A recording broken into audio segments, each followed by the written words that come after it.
Hey there, and welcome to Crime for Sleep. I know you're having trouble falling asleep, so let me keep you company with true crime stories from around the world. Before we dive in, I'm curious, where did you first hear this one? If you enjoy these stories, don't forget to like, comment, and subscribe. Now get comfortable, and let's get into tonight's case. Crime 1 in the small town of Millfield, Connecticut. 28-year-old Eliza Donovan found herself starting over. After a painful divorce that left her emotionally drained, she had decided to leave Boston behind and move somewhere quieter, somewhere she could rebuild. The two-bedroom apartment on Maple Street seemed perfect on paper, affordable rent, walking distance to her new job at the local library, and a charming downtown just 3 blocks away. The landlord, Mr. Peterson, a man in his 60s with thinning gray hair and perpetually ink-stained hands from his work at the print shop, had shown her the apartment on a Wednesday afternoon in October 2017. The living room was spacious enough, the kitchen dated but functional. When they reached the smaller bedroom at the end of the hallway, Mr. Peterson had hesitated slightly before opening the door. "This would make a nice office," he'd suggested, his tone a bit too enthusiastic. "The master bedroom gets much better light." Eliza hadn't thought much of it until she returned alone 3 days later with her first boxes. The apartment was now hers, the keys still unfamiliar in her hand. She had started unpacking in the living room, but as evening approached, curiosity drew her to that smaller bedroom. The curtains were drawn, heavy beige things that seemed out of place with the apartment's otherwise minimal window treatments. When she pulled them open, Eliza found herself staring at a red brick wall, no more than 8 inches from the glass. The window, which should have offered a view of the side street, instead faced directly into what must have been the neighboring building. No light could possibly enter here, not at dawn, noon, or dusk. That first night, Eliza slept in the master bedroom as planned, leaving the smaller room to function as storage until she could properly set up her home office.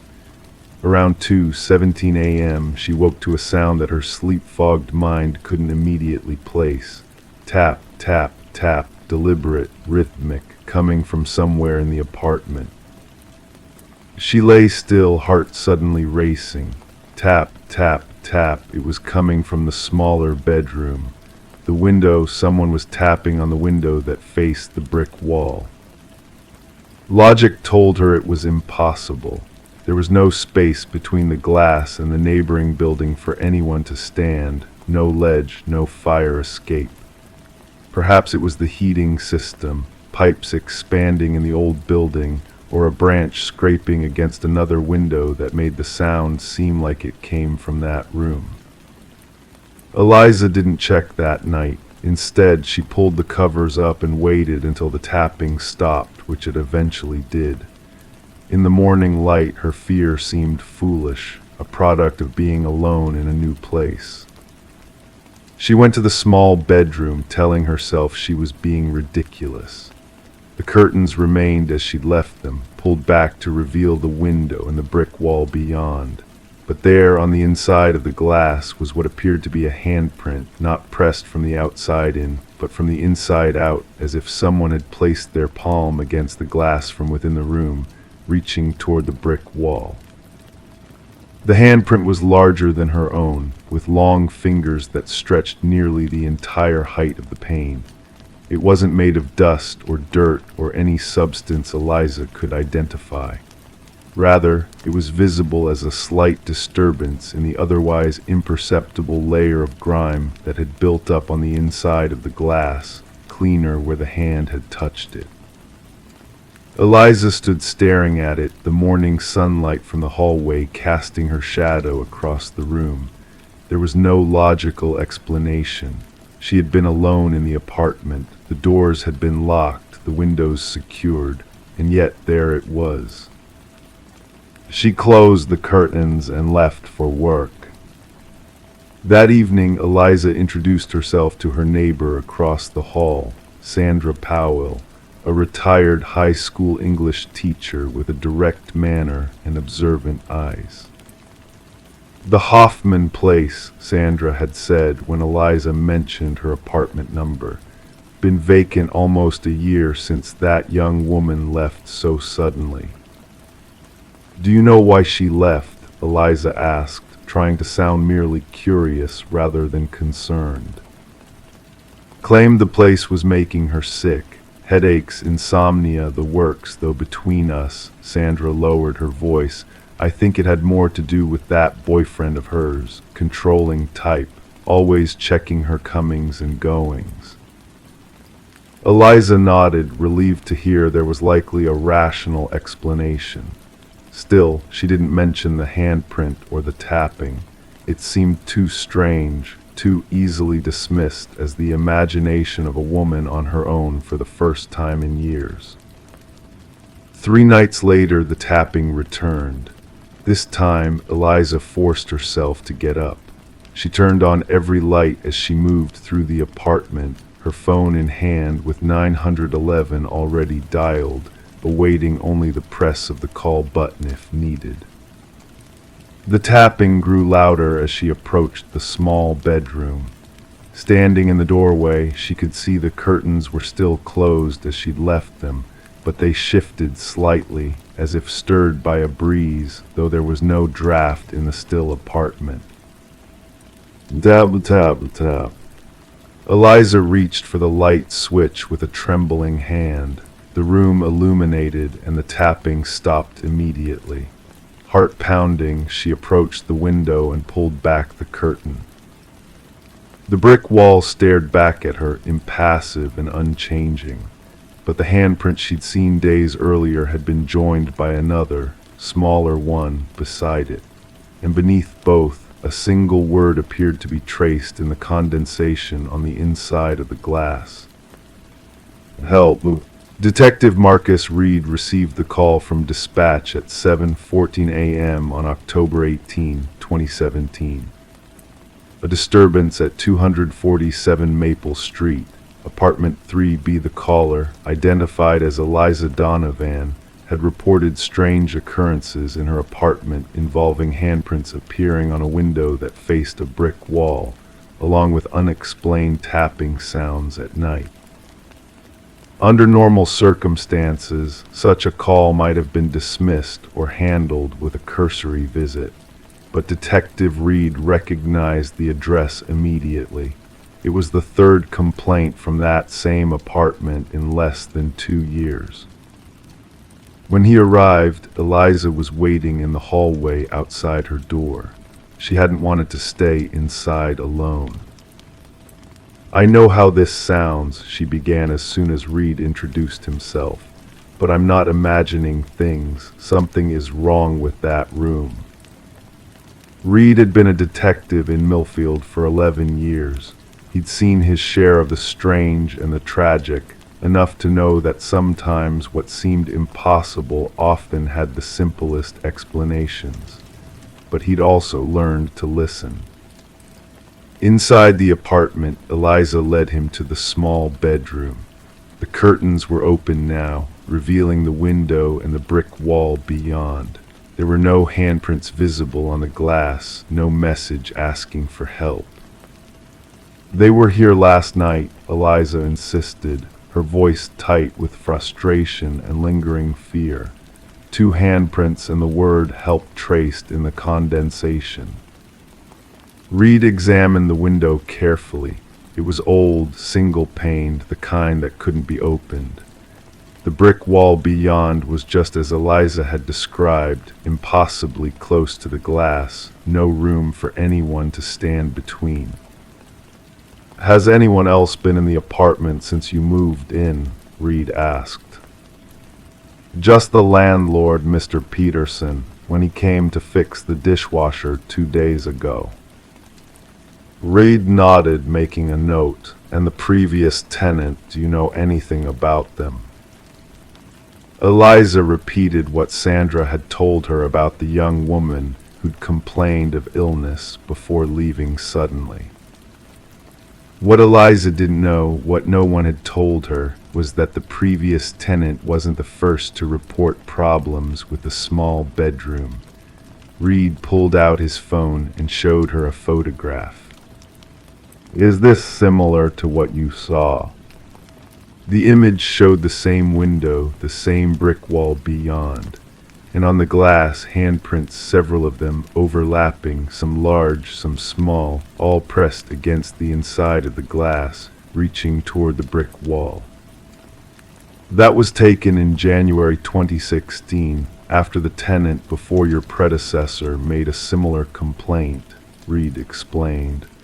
"We found no evidence of break-ins or anyone else accessing the apartment."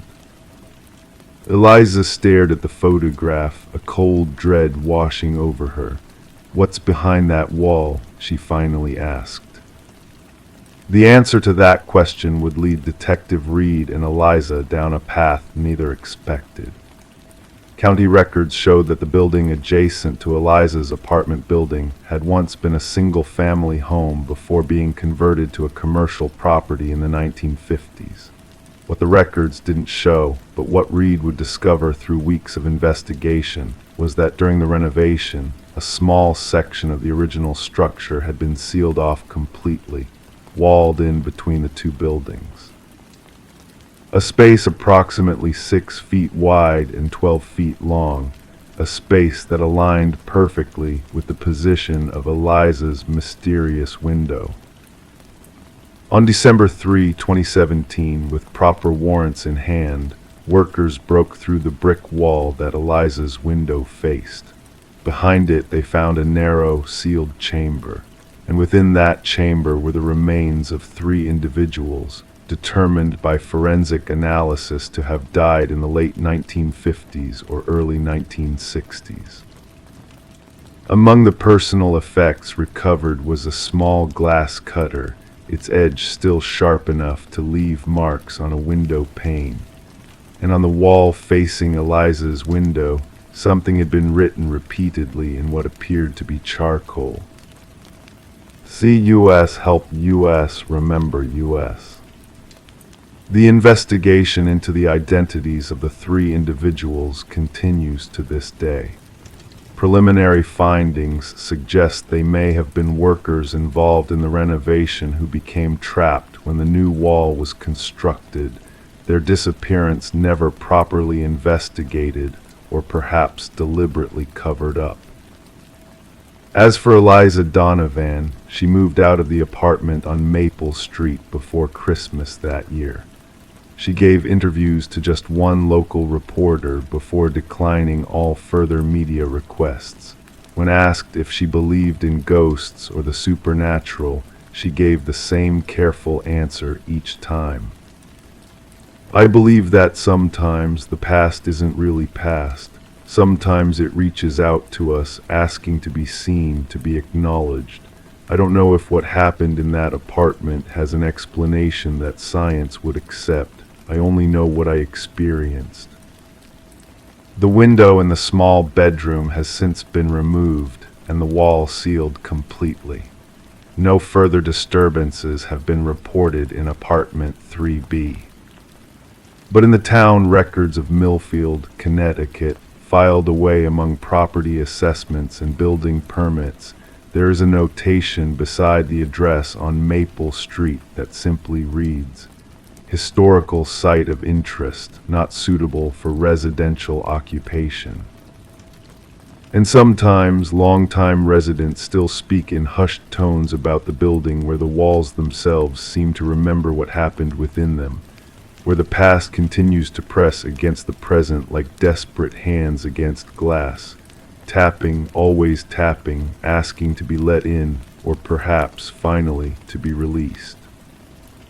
Crime 2, she was drying dishes when she noticed something engraved into the blade, a name. Not hers, not anyone she knew. Just below it, "Use me again." The knife set was brand new, or so she thought. Sarah Lawson had always been meticulous about her home in Millfield, Connecticut. A 32-year-old dental hygienist with no children and a recently finalized divorce, she'd been rebuilding her life piece by piece over the past 8 months. Her new apartment overlooking the river was smaller than the house she'd shared with Mark, but it was hers alone, a canvas for her fresh start. The kitchen knife set had been a housewarming gift to herself. German steel, walnut handles, purchased from an upscale kitchenware store in the mall. Sarah wasn't much of a cook, but something about the weight of quality kitchen tools made her feel grounded, established, adult. That Wednesday evening in October, as rain tapped against the windows, Sarah was washing dishes after a simple dinner of pasta and salad. The apartment was quiet except for the low murmur of a true crime podcast playing from her phone. She'd always found them oddly soothing, other people's tragedies, safely contained within narratives that usually ended with justice. The chef's knife was the last item she washed. As she wiped the blade dry with a dish towel, the overhead light caught something on the flat of the steel. Sarah tilted the knife, squinting. There, etched near the handle in thin, precise lettering, Emily, and below it, almost too small to read, "Use me again." Sarah's breath caught. She examined the other knives in the block. They were unmarked. Her first thought was that someone at the factory had played a bizarre prank. Her second thought was of her new neighbor, Emily Grayson, who lived in apartment 4C down the hall. They'd spoken only a few times, pleasantries exchanged while collecting mail or waiting for the elevator. Emily was in her mid-20s, with dark hair often pulled into a messy bun, and worked as a nurse at Millfield General. Sarah set the knife down on the counter, feeling suddenly cold despite the apartment's comfortable temperature. She picked up her phone and paused the podcast, the silence immediate and heavy. After a moment's hesitation, she took several photos of the etching. That night, Sarah slept poorly. Dreams of knives and dark hallways pulled her from sleep repeatedly, leaving her exhausted when her alarm finally chimed at 6:15 a.m. As she dressed for work, she considered throwing the knife away, but something stopped her. Evidence, the logical part of her mind suggested, though evidence of what she couldn't articulate. At the dental office, Sarah went through the motions of her day, cleaning teeth, making small talk with patients, filling out charts. During her lunch break, she finally worked up the courage to call the kitchenware store. "We don't engrave knives," the manager told her after she explained the situation. "And that model comes factory sealed. No one here would have handled the blade before you purchased it." "Could it have been done at the factory?" Sarah asked. "Possibly, but I've never heard of anything like that. Can you bring it in? I'd like to see it." Sarah agreed, though something about the idea of removing the knife from her apartment made her uneasy. That evening, Sarah knocked on Emily Grayson's door, the knife safely sheathed and wrapped in a kitchen towel in her purse. Her neighbor answered wearing scrubs, looking tired after what had likely been a long shift at the hospital. "I'm sorry to bother you," Sarah began, "but I had a strange question. Have you ever lived in apartment 3B before, the one I'm in now?" Emily's expression remained neutral. "No, I've only lived in 4C since moving here last year. Why do you ask?" Sarah hesitated. The question sounded absurd even in her head. "Have you ever written your name on a knife?" Instead, she said, "I found something with your name on it. I thought maybe you'd lived there before me and left it behind." "What was it?" "Just something in the kitchen. It's probably nothing." Emily's eyes narrowed slightly. "Can I see it?" I don't have it with me," Sarah lied, acutely aware of the knife's weight in her purse. "Sorry to bother you." That night, Sarah researched the previous tenants of her apartment. The building manager was reluctant to share information at first, but Sarah pressed, mentioning potential mail she needed to forward. Finally, he revealed that before Sarah, The apartment had been occupied by a couple, James and Diane Westbrook, who had lived there for nearly 5 years before relocating to Chicago for James's job. No Emily. Sarah then turned to social media, searching for Emily and Millfield together. She found several, including her neighbor Emily Grayson, whose profile picture matched the young nurse down the hall. Emily's profile was mostly private, but her public photos included several shots of the hospital staff and a few outdoor scenes. Nothing suspicious. Then Sarah tried searching Emily alongside knife crime and Millfield. The results were mostly articles about knife safety and crime statistics. But on the third page of results, a small local news item from 3 years ago caught her attention. Local woman found dead in Millfield Park, police investigating. The victim's name was Emily Winters, a 24-year-old graduate student. She had been stabbed multiple times while jogging in Riverside Park, just 2 blocks from Sarah's apartment building. The case had apparently received little coverage, and according to a follow-up article from 6 months later, remained unsolved. Sarah sat back in her chair, her skin prickling with goosebumps. She looked at the knife block on her kitchen counter, the chef's knife now returned to its slot. The idea forming in her mind seemed impossible, ridiculous, the kind of thing that happened in the podcast she listened to, not in real life. The next day, Sarah called in sick to work. She visited the local library and accessed their archives of the town newspaper, finding more articles about Emily Winters' murder. The details were sparse. Emily had been a psychology graduate student, lived alone in an apartment near the university, and was described by friends as dedicated and kind. The murder weapon, believed to be a large knife, had never been found. One article included a photo of Emily Winters. She had been pretty, with shoulder-length brown hair and a warm smile. There was something vaguely familiar about her, though Sarah was certain they never met. On impulse, Sarah drove to the address listed in one of the articles as Emily's former residence. It was an older apartment building, smaller than Sarah's, but similarly positioned near the river. Standing across the street, staring up at the windows, Sarah wondered what she was doing there, what she hoped to find. As she turned to leave, an elderly woman emerged from the building, struggling slightly with a small dog on a leash. "Excuse me," Sarah called, crossing the street. "I'm sorry to bother you, but did you live here 3 years ago?" The woman regarded her cautiously. "I've lived here 20 years, dear. Why do you ask?" "Did you know Emily Winters, the student who lived here?" The woman's face softened with sadness. "Oh, poor Emily, such a terrible thing. Are you a friend of hers?" "No, I'm researching what happened to her." "Are you with the police? They stopped coming around a long time ago." "No, I'm just interested in the case," Sarah said, the words sounding hollow even to her own ears.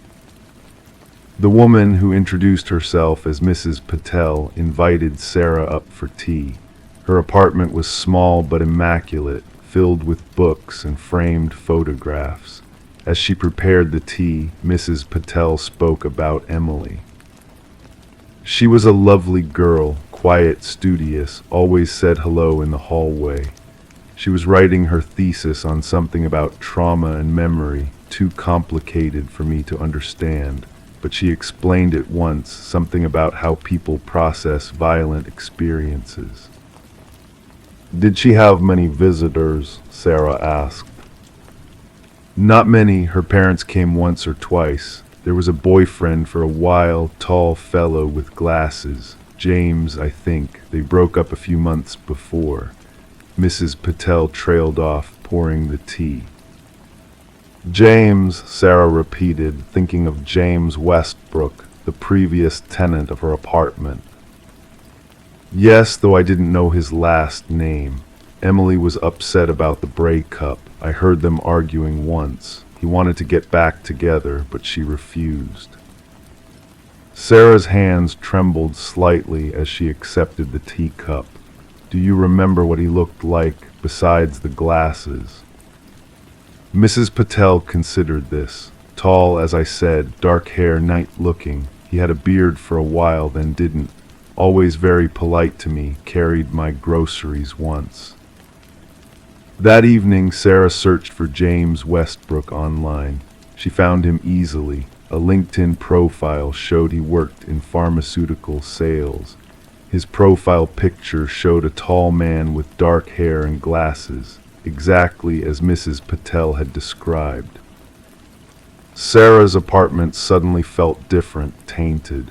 She looked at the knife block, thinking of the name etched into the blade. Emily, use me again. Had James Westbrook killed Emily Winters with that knife? Had he somehow acquired it afterward, kept it as a trophy? Had he then, in some twisted moment, engraved her name on it? The thought made Sarah's stomach turn. She looked around the apartment, wondering what else might be hidden in plain sight, what other secrets the previous tenants had left behind. She spent the night at a hotel, the chef's knife wrapped in towels and locked in her car's trunk. In the morning, she called the detective listed in the news articles about Emily's case, leaving a message about potentially relevant information. Detective Rivera called back that afternoon. He listened patiently as Sarah explained about the knife, the engraving, and her discoveries about James Westbrook. His voice remained professional, non-committal. "I'll look into it," he said finally. "Can you bring the knife to the station tomorrow?" Sarah agreed, feeling both relieved and anxious. That night back in her hotel room, she looked up the Westbrooks' address in Chicago, finding they'd purchased a house in a suburban neighborhood 6 months earlier. On a real estate website, she found interior photos of the property from the listing. In one image of the kitchen, a knife block sat on the counter, the exact same model as Sarah's. Sleep eluded her that night, her mind racing with possibilities. Had James killed Emily, kept the murder weapon as a twisted souvenir, then replaced it in a new knife set when he moved? Had he engraved the name himself, a private reminder of his crime? Or had his wife, Diane, discovered the truth and marked the knife as a silent accusation? The next morning, Sarah delivered the knife to Detective Rivera at the police station. He took her full statement, asking detailed questions about the knife's purchase and her research into the previous tenants. He promised to test the knife for DNA and to contact the Westbrooks in Chicago. "We'll take it from here," he assured her. "Try not to worry too much. There could be innocent explanations." But as weeks passed with no updates from the detective, Sarah couldn't shake the feeling that something significant had slipped through the cracks. She moved apartments, unable to feel comfortable in a space that might have housed a murderer.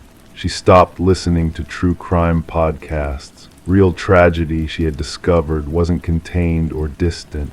It lingered, left marks, resurfaced in unexpected ways.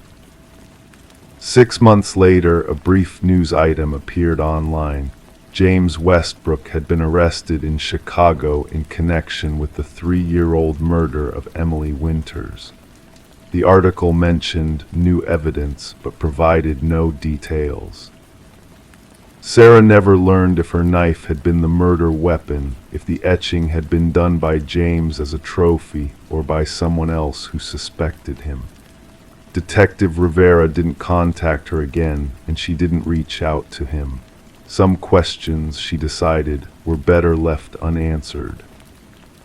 But sometimes, when washing dishes in her new apartment, Sarah would find herself examining the knives carefully before putting them away, looking for messages that weren't there, for names etched into the steel. Crime 3, she started recording herself overnight to track her snoring.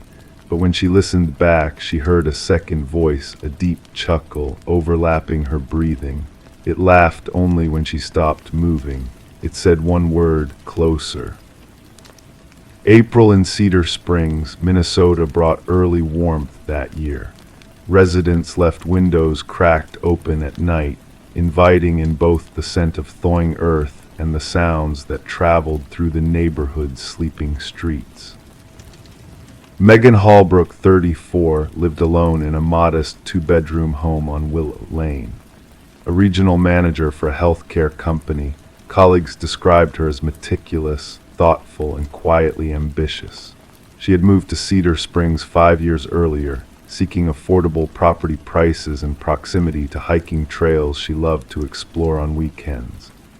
Neighbors knew her as the woman who walked a golden retriever named Scout every evening at precisely 7:15 p.m. What few people knew about Megan was her struggle with sleep apnea. For months, she had awakened with headaches and fatigue that coffee couldn't remedy. After a coworker mentioned similar symptoms had led to their own sleep apnea diagnosis, Megan decided to investigate her sleep patterns before seeing a specialist. On March 29, 2023, Megan downloaded a sleep tracking app. She placed her phone on her nightstand, activated the recording function, and went to sleep. The app was designed to monitor breathing patterns, movement, and ambient sounds throughout the night.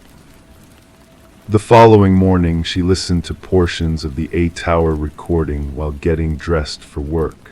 The app had flagged several moments of interrupted breathing, potential signs of apnea.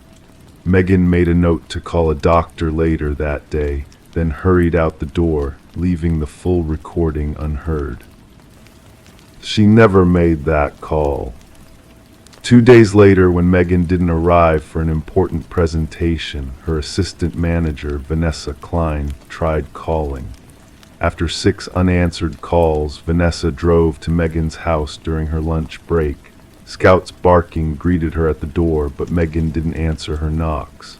Through the living room window, Vanessa could see Scout pacing anxiously, his water bowl empty. At 2:13 p.m., Vanessa called the Cedar Springs Police Department. Officers James Garvey and Diane Martinez responded to the welfare check. With no signs of forced entry, they entered through an unlocked back door. They found Scout in visible distress, having been alone for what appeared to be at least a day. Megan's bed was neatly made. Her car remained in the garage. Her purse sat on the kitchen counter, wallet and phone inside. A half-empty cup of chamomile tea rested beside her laptop on the coffee table. A television played on mute in the background. Megan Hallbrook had vanished without taking anything, not even her shoes. Detective Arthur Morgan was assigned to the case. A 17-year veteran with the department, Morgan had handled 4 missing persons cases in Cedar Springs, all of which had been resolved with the individuals found alive.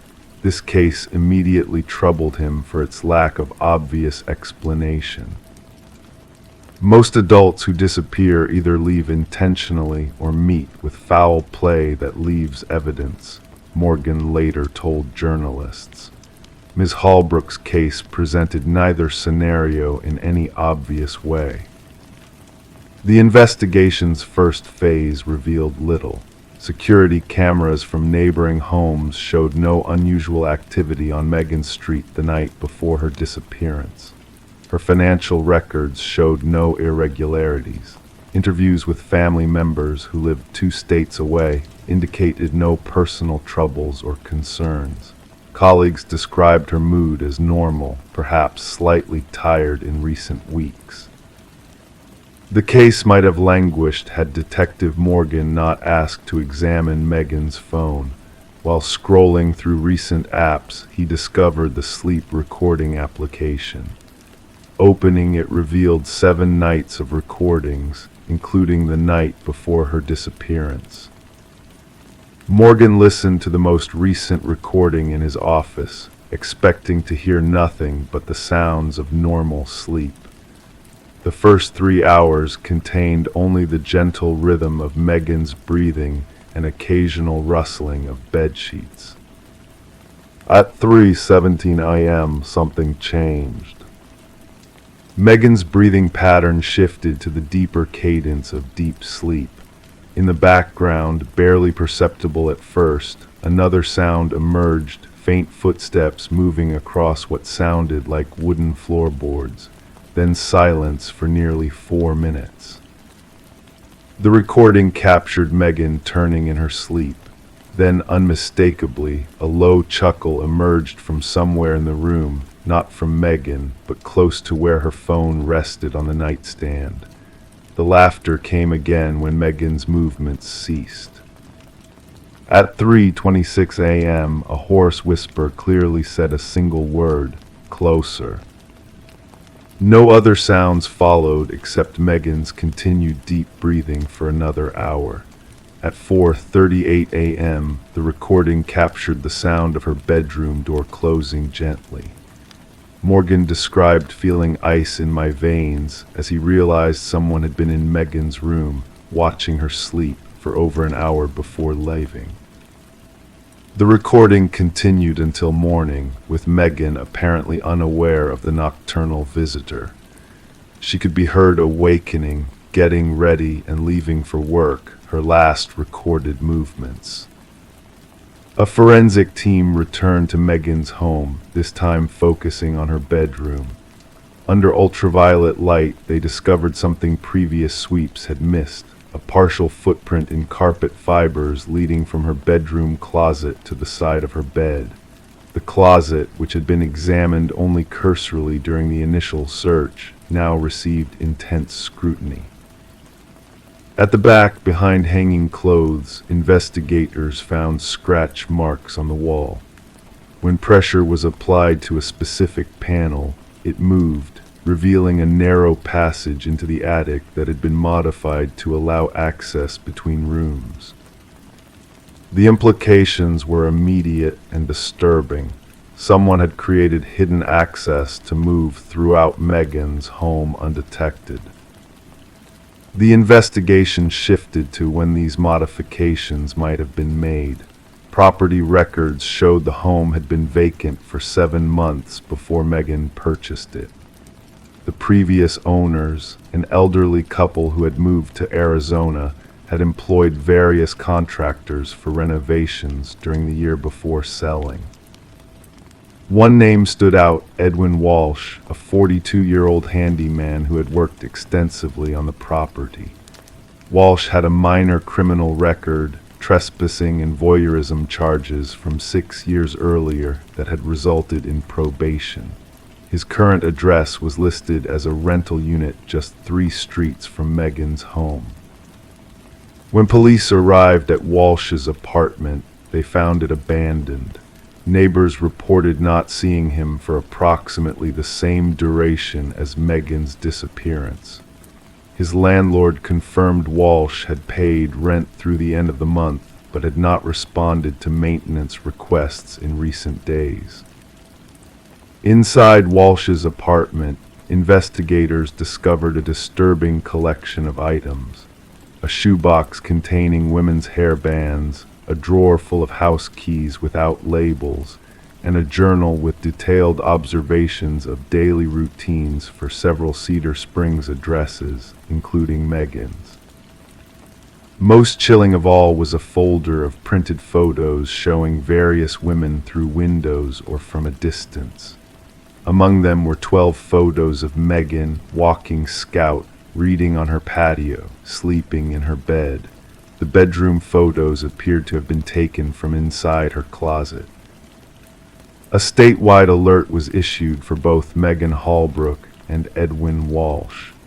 Digital forensics recovered deleted searches on Walsh's computer for remote cabins in northern Minnesota and techniques for disabling GPS tracking. 2 weeks after Megan's disappearance, a breakthrough came from an unexpected source. A hiker in Boundary Waters Wilderness reported finding an abandoned car matching Walsh's vehicle description on a rarely used Forest Service road. State police and search teams converged on the location, establishing a 5-mile search radius around the vehicle. On day 3 of the search, tracking dogs led officers to a small cabin nearly 4 miles from where the car had been found. The cabin's windows were covered with blankets from the inside. As officers approached, they heard a single gunshot from within. After securing the scene, they found Edwin Walsh dead from a self-inflicted gunshot wound. In the cabin's basement, behind a padlocked door, they discovered Megan Holbrook. She was alive but severely dehydrated and psychologically traumatized. Medical examination revealed she had been drugged repeatedly during her captivity, but not otherwise physically harmed. Walsh had apparently been keeping her sedated in the basement, coming downstairs only to leave food and water at irregular intervals. In the months that followed her rescue, fragments of Megan's understanding of what happened emerged. She remembered waking one night feeling unusually groggy, seeing a shadow by her bed, then nothing until regaining consciousness in the cabin basement. What investigators never determined was how long Walsh had been entering Megan's home before the abduction. Based on construction estimates, the hidden passages could have been created during the original renovations, potentially allowing him access for the entire 5 years Megan had lived there. The sleep app recording remains the only documentation of Walsh's nighttime visits. Investigators believe he had been entering the home for months, perhaps initially just to watch Megan sleep, before eventually abducting her. Megan never returned to the house on Willow Lane. She moved in with her parents in Ohio and, according to family statements, continues to receive therapy for post-traumatic stress disorder. She keeps Scout close at all times and sleeps with lights on in the room. The recording that captured Walsh's whispered closer has been sealed as evidence, though portions were played during pretrial hearings before Walsh's suicide rendered them moot. Officers who have heard the complete recording describe the methodical patience in the intruder's movements as more disturbing than any explicit threat could have been. Cedar Springs residents began checking their closets more carefully after details of the case became public. Several homeowners discovered previously unknown access points between walls or rooms, though none were linked to Walsh's activities. Sometimes at night, in houses throughout the quiet neighborhoods of Cedar Springs, residents still wake suddenly, certain they've heard soft laughter in the darkness. They reach for their phones, open recording apps, and listen to the silence of their homes with new awareness of what might be hiding in the spaces between walls. And they wonder who else might be listening to them sleep. Crime 4, city workers digging near an abandoned slide unearthed a suitcase sealed with duct tape. Inside, children's clothing, school photos, and a VHS labeled "For Mom." The problem: the boy in the photo matched a missing persons case from 4 states away. The photographs showed a smiling child with chestnut hair and a gap-toothed grin. His name was Jason Kemp, and according to the national database, he had vanished from his home in Crestville, Nebraska in October of 2001. Yet here in the small town of Millbrook, Pennsylvania, evidence of his existence had been deliberately buried beneath 3 feet of soil in a playground that had fallen into disuse as the town's population gradually declined. Jason had been 7 years old when he disappeared, a quiet child described by teachers as thoughtful and somewhat withdrawn. His mother, Ellen Kemp, worked night shifts at the local hospital as a nurse, often leaving Jason in the care of her sister, Diane. The evening Jason vanished, Diane had fallen asleep on the couch while watching television. When she woke at midnight, the back door stood ajar and Jason's bed remained empty. The initial investigation focused on the usual suspects: estranged parents, local offenders, strangers passing through town. Ellen's ex-husband, Robert, had moved to Arizona 2 years prior to the disappearance and rarely maintained contact with his son. Police confirmed his presence at a conference in Phoenix the week Jason went missing. The investigation gradually cooled, becoming another face on a missing persons website, another story locals would reference with lowered voices.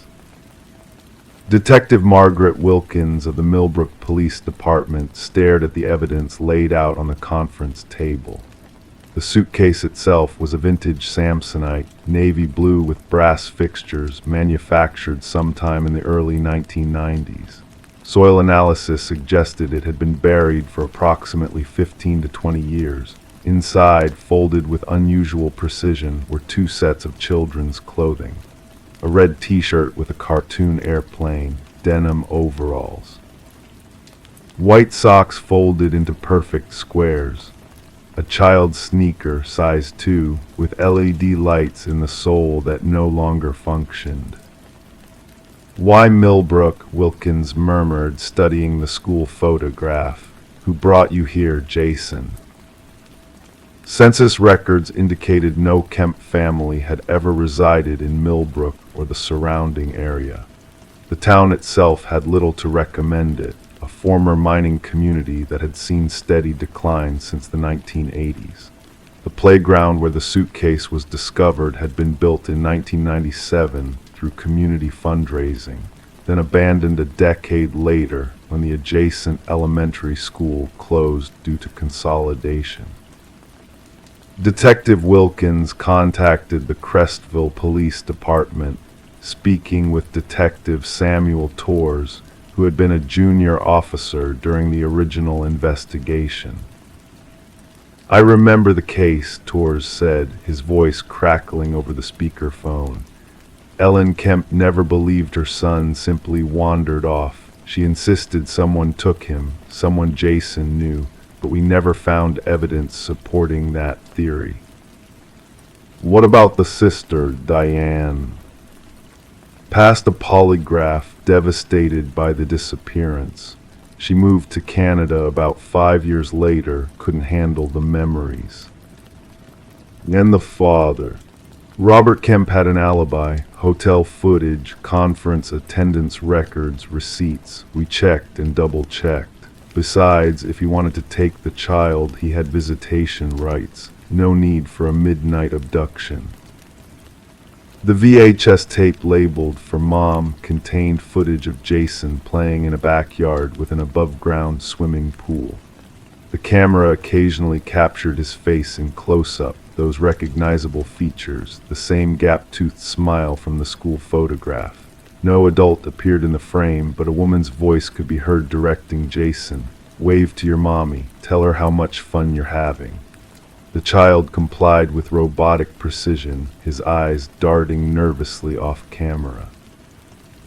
Video forensics determined the recording was made approximately 3 months after Jason's disappearance.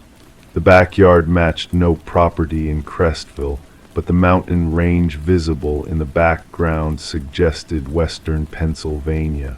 Millbrook sat at the foothills of those same mountains.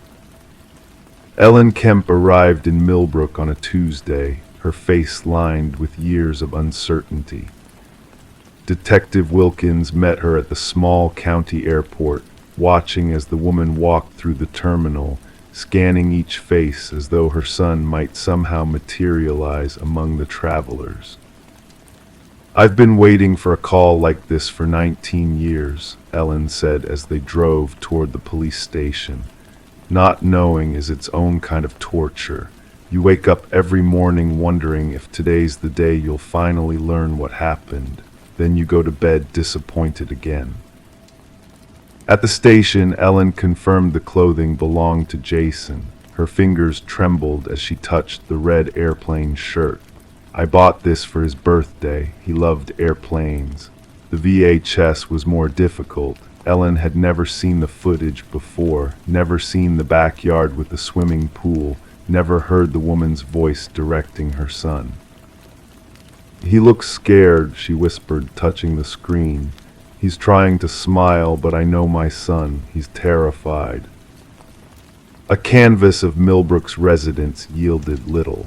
Most current inhabitants had moved to the area after 2005, when a new manufacturing plant opened on the outskirts of town, drawing workers from surrounding communities. Longer-term residents recalled few unusual occurrences during the early 2000s, though several mentioned a woman who had lived briefly in a rental home on Sycamore Street.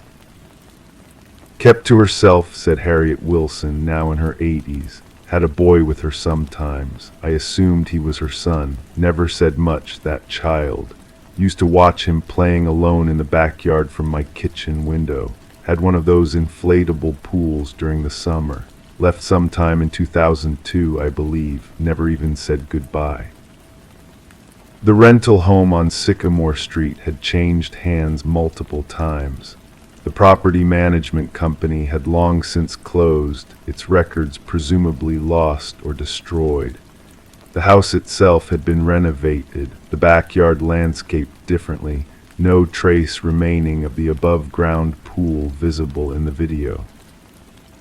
Detective Wilkins ordered a more extensive search of the playground area where the suitcase had been found. Ground-penetrating radar revealed no additional disturbances in the soil. Whatever had been buried, there had been singular, deliberate. Meanwhile, forensic analysts extracted partial fingerprints from the interior of the suitcase and the VHS tape. One set matched Jason Kemp's prints on file from his elementary school records. Another set remained unidentified but appeared consistently across multiple items. The investigation took an unexpected turn when an anonymous tip came through the department's hotline. A male caller, voice distorted, simply stated, "Check Helena Mercer's teaching record. From Nebraska to Pennsylvania, she had him." The line disconnected before operators could engage further. Helena Mercer had indeed taught third grade at Crestville Elementary School during the 2000-2001 academic year, Jason's class.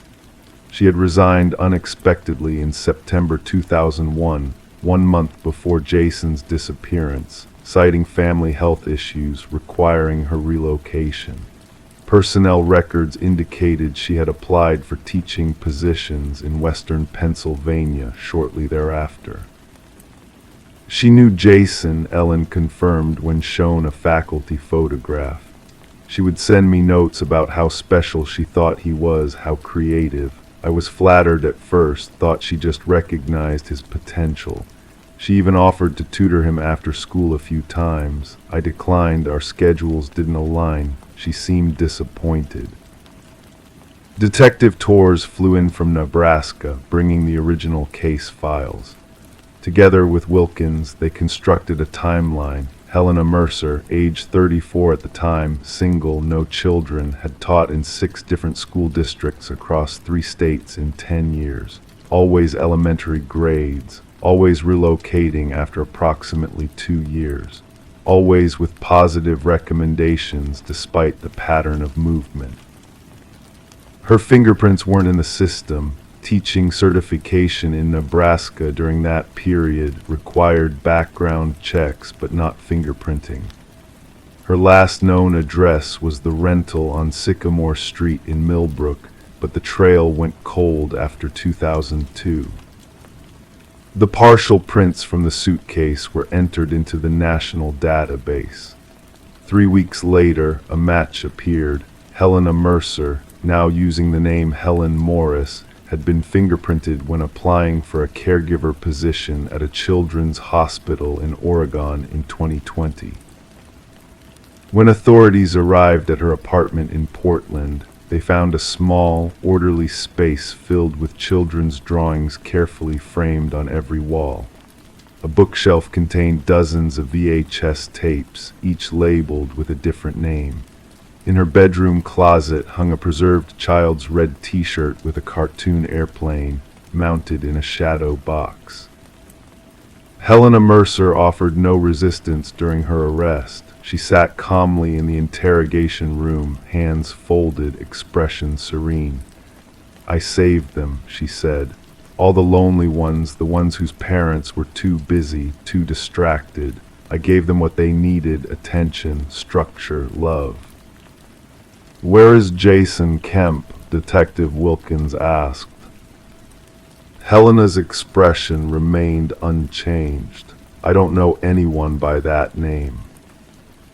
The search for Jason continued. Helena's apartment yielded no further evidence of his fate, though investigators discovered journals detailing her relationships with numerous children throughout her teaching career. Each entry followed a pattern, identifying a child she perceived as neglected, building trust, fantasizing about rescuing them.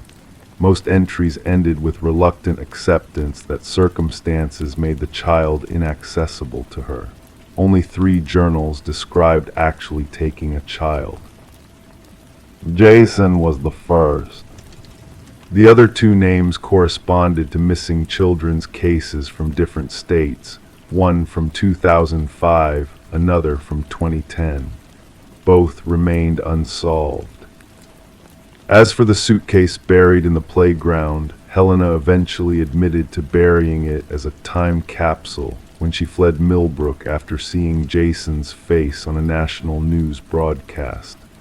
"I wanted to leave something behind," she explained, "something to remember the happy times."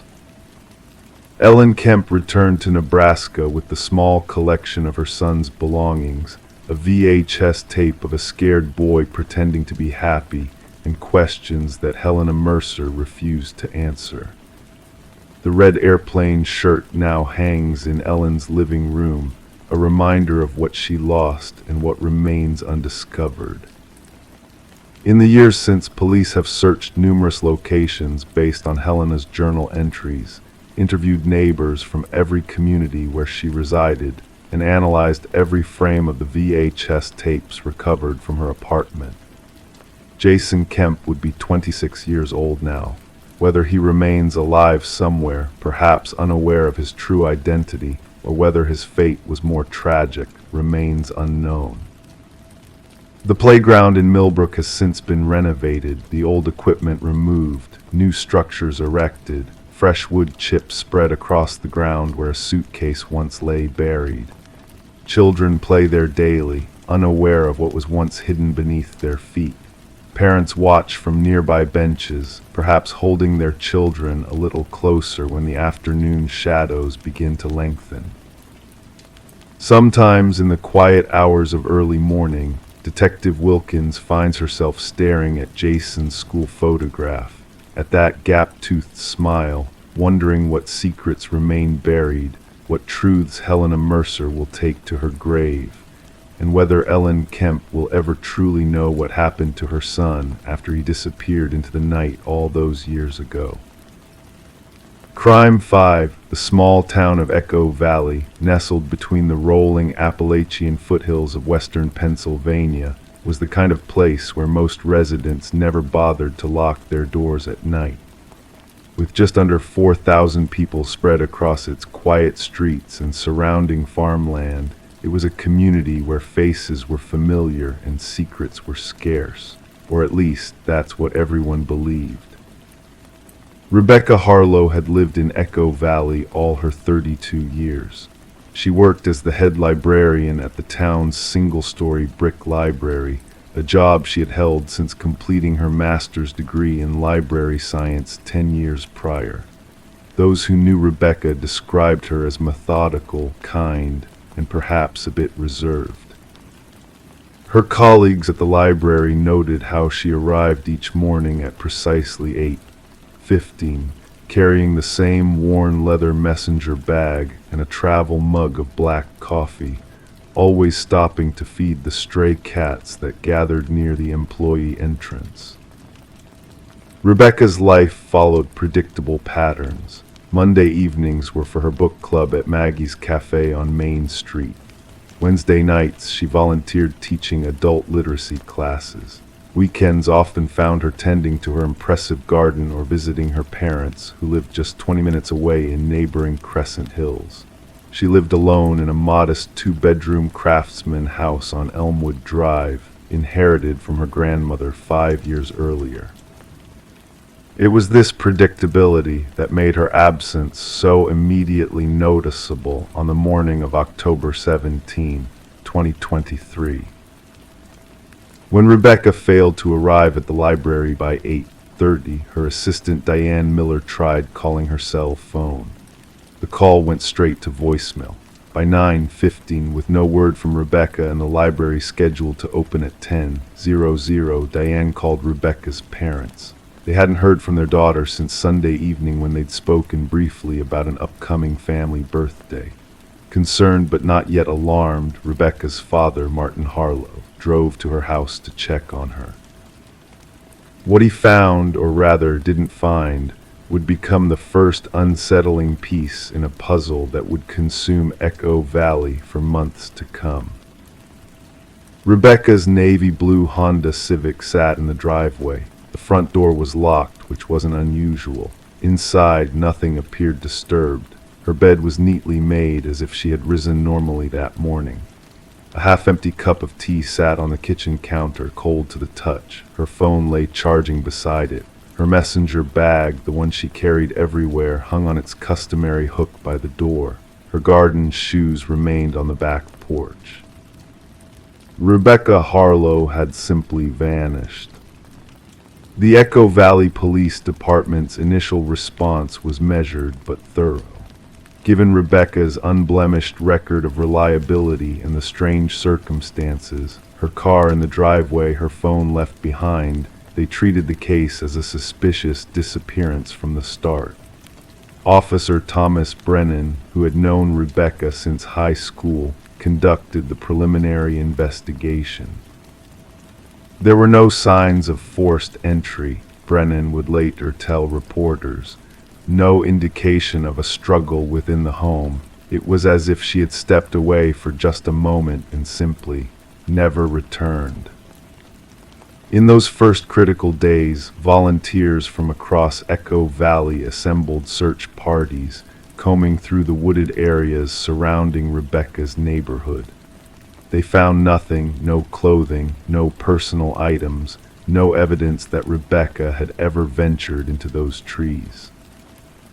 As the investigation deepened, subtle details emerged that painted an increasingly complex picture. Rebecca's computer revealed she had been researching local history, specifically focusing on a series of unexplained disappearances that had occurred in Echo Valley during the 1970s. Her browser history showed multiple visits to obscure online forums dedicated to cold cases and unsolved mysteries. A leather-bound journal, discovered tucked between her mattress and box spring, contained meticulous notes about these historical disappearances, along with hand-drawn maps of Echo Valley marking locations where bodies had been found decades earlier. Rebecca's closest friend, Elaine Montgomery, expressed bewilderment when shown these materials. This wasn't like her at all, Elaine told investigators. Rebecca was always interested in fiction, mysteries, yes, but not true crime, and she certainly never mentioned researching local disappearances to me. 3 weeks into the investigation, the first truly disturbing piece of evidence appeared. A hiker found Rebecca's library badge hanging from a tree branch along Settlers Trail, a remote path nearly 5 miles from her home. The badge had been carefully positioned, the lanyard wrapped 3 times around the branch, facing outward as if meant to be discovered. Forensic analysis would later confirm what observers immediately suspected. The badge had been placed there long after Rebecca's disappearance, not on the day she vanished. Someone was watching the investigation unfold. The discovery of the badge transformed the nature of the case. What had been treated as a mysterious disappearance now took on more sinister dimensions. Echo Valley Police Chief Marion Douglas requested assistance from the state police, bringing in Detective Alicia Reeves, a veteran investigator specializing in missing persons cases. Detective Reeves's methodical approach yielded new insights. Examining Rebecca's financial records revealed a pattern of small cash withdrawals, $200 here, $300 there, over the 6 months preceding her disappearance. In total, nearly $5,000 had been extracted from her accounts, yet friends and family could identify no corresponding purchases or lifestyle changes. She lived modestly, her mother Patricia explained during a lengthy interview with Detective Reeves. She brought her lunch to work, drove a 10-year-old car, and rarely bought new clothes. If she was spending that money, I can't imagine on what. The mystery deepened when investigators discovered a safety deposit box in Rebecca's name at Farmers Trust Bank in neighboring Westfield. The box contained $3,200 in cash, a small leather-bound book filled with what appeared to be coded entries, and a single black and white photograph of an old farmhouse. On the back of the photo, written in handwriting that did not match Rebecca's, were the words, "Where it began, where it always returns." No one recognized the farmhouse. No one could explain the coded notebook. No one understood why Rebecca, whose life had been an open book to those who loved her, would suddenly harbor such secrets. As winter descended on Echo Valley, blanketing its streets and forests in snow, the investigation continued, but with diminishing momentum. Then, on January 12, 2024, nearly 3 months after Rebecca's disappearance, a maintenance worker clearing brush along Old Mill Road made a discovery that would reignite the case. Hidden beneath a tangle of dormant honeysuckle vines was a small opening in the hillside, not quite a cave, but a shallow depression in the earth that appeared to have been recently excavated. Inside lay Rebecca's missing leather messenger bag. Within it, her wallet untouched, containing her driver's license and credit cards, a flashlight with fresh batteries, 3 protein bars, and a small spiral notebook. The notebook's pages were filled with the same coded writing found in the safety deposit box, but the final page contained a clear message: not a victim, a witness. This discovery prompted a comprehensive search of the surrounding area. 2 days later, in an abandoned well house a quarter-mile from where the bag was found, investigators discovered walls covered with papers, photographs, and maps, an elaborate research tableau that could only be described as obsessive. At the center of this display was a faded newspaper clipping from October 1972, describing the disappearance of 4 Echo Valley residents over a 6-month period. None had ever been found.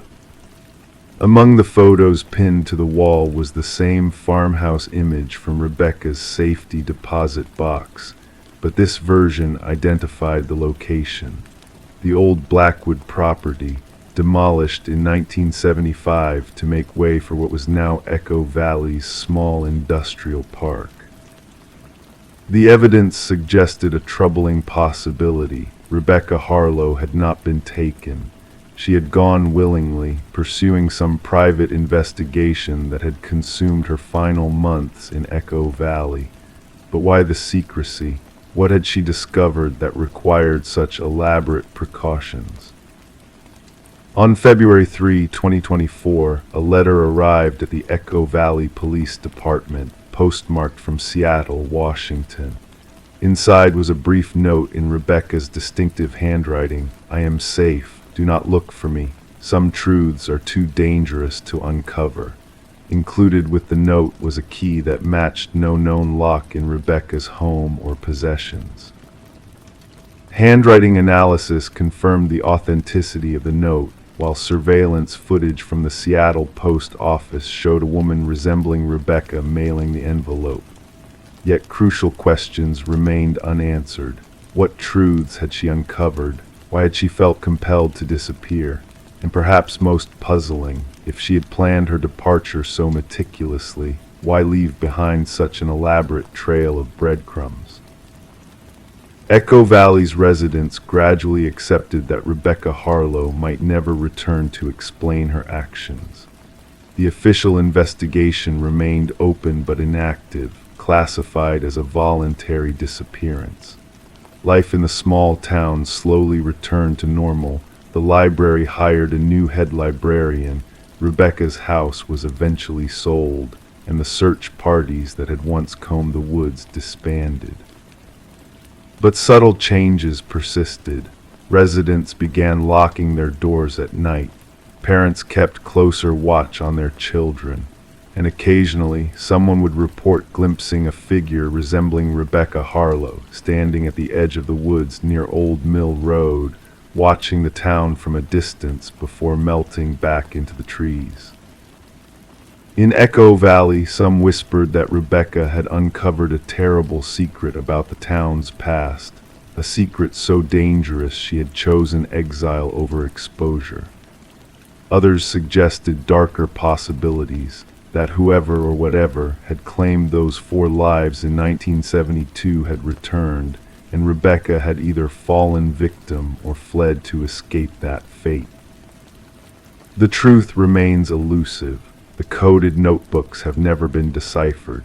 The key sent from Seattle has opened no known locks, and the old Blackwood farmhouse exists now only in fading photographs and the memories of Echo Valley's oldest residents, who still sometimes speak of strange lights seen there in the years before its demolition. Rebecca Harlow has not been seen in Echo Valley since the morning of October 17, 2023. But on quiet nights, some swear they can hear the soft rustle of papers carried on the wind, whispers from someone still searching for answers, still piecing together a mystery that began long before her disappearance and may continue long after the town has forgotten her name. The key remains in evidence locker 37 at the Echo Valley Police Department. Occasionally, a new officer will remove it, turn it over in their hands, and wonder what secrets it might unlock if only they knew where to look. Crime 6, Westlake was the kind of small town where everyone knew your name but not necessarily your secrets. Situated on the edge of Lake Champlain in upstate New York, it was a place where life moved with the gentle rhythm of changing seasons, where neighbors waved to each other across neatly trimmed lawns, and where violent crime was something that happened elsewhere, in bigger cities with harsher realities. Rebecca Keller had called Westlake home for all of her 34 years. She lived alone in the same 2-story Victorian house where she'd grown up, inherited from her parents after their peaceful passing 5 years earlier. To the locals, Rebecca was the gentle soul who ran the town library, whose soft voice guided children through story hour every Wednesday afternoon, and whose smile, though reserved, was genuine. There was a comforting predictability to Rebecca's life. She woke each morning at precisely 6:15, prepared her coffee and oatmeal with sliced bananas, and walked the 3 blocks to the library by 8:30. Her evenings were spent with her books, her cat Winston, and occasionally her small circle of friends who would gather for wine and conversation on Friday nights. What few people knew about Rebecca was her struggle with prosopagnosia, a neurological condition that made it difficult for her to recognize faces, even her own. She had developed coping mechanisms over the years, recognizing people by their voices, their clothing styles, their mannerisms. In her own home, she had become accustomed to the stranger who looked back at her from mirrors and reflective surfaces. This detail about Rebecca might have remained nothing more than a personal challenge in her otherwise ordinary life, if not for what began happening in the early spring of 2023. The change was subtle at first. Rebecca would pass by the hallway mirror, the one that had hung there since her childhood, and pause. Something looked off. She couldn't quite place it, but her reflection seemed to respond with the slightest delay, as if it were an echo rather than a perfect synchronization. She dismissed it initially as a trick of the light, or perhaps a worsening of her condition. But as March turned to April, the discrepancies became more pronounced. One Tuesday morning, as she adjusted her cardigan in front of that same hallway mirror, Rebecca was certain that her reflection blinked half a second after she did. By the end of April, Rebecca had begun avoiding the mirror altogether, taking a longer route through her house to bypass the hallway when possible. She mentioned these experiences to no one, not even during her bi-monthly sessions with Dr. Marlene Foster, the neurologist who had diagnosed her condition years earlier. On the morning of May 3rd, Rebecca broke her own rule.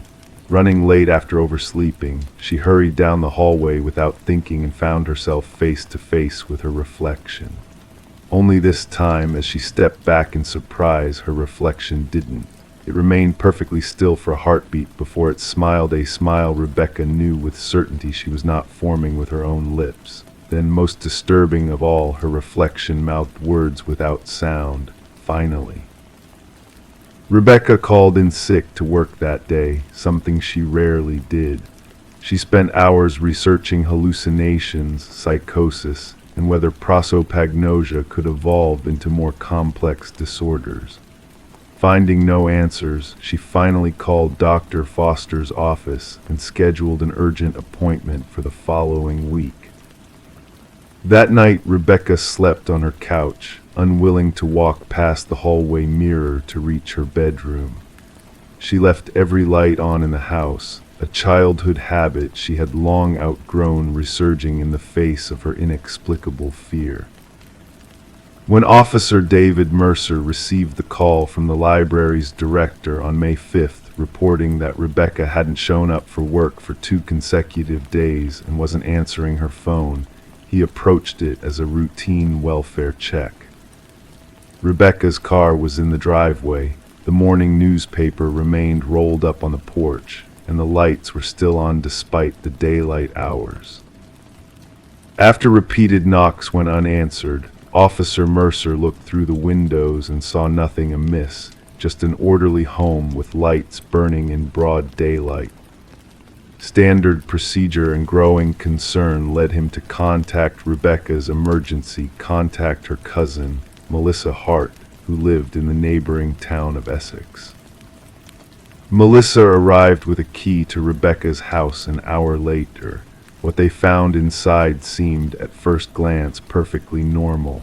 There was no sign of struggle, no blood, no evidence of an intruder, but Rebecca was nowhere to be found. Her purse still hung by the door, containing her wallet, phone, and keys. Winston, the cat, was restlessly pacing the kitchen, his food bowl empty. The only thing immediately out of place was a chair positioned directly in front of the hallway mirror, as if someone had been sitting there, staring at their reflection for an extended period of time. The investigation into Rebecca Keller's disappearance began that afternoon. Detective Laura Simmons took the lead, initially treating it as a missing persons case with unusual circumstances. The facts were puzzling. No signs of forced entry, no evidence suggesting Rebecca had left voluntarily, and no history of mental health issues beyond her diagnosed prosopagnosia.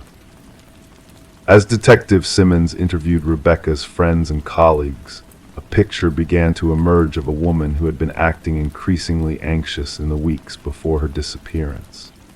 Marion Peters, a fellow librarian, recalled Rebecca mentioning that she felt like she was being watched in her own home.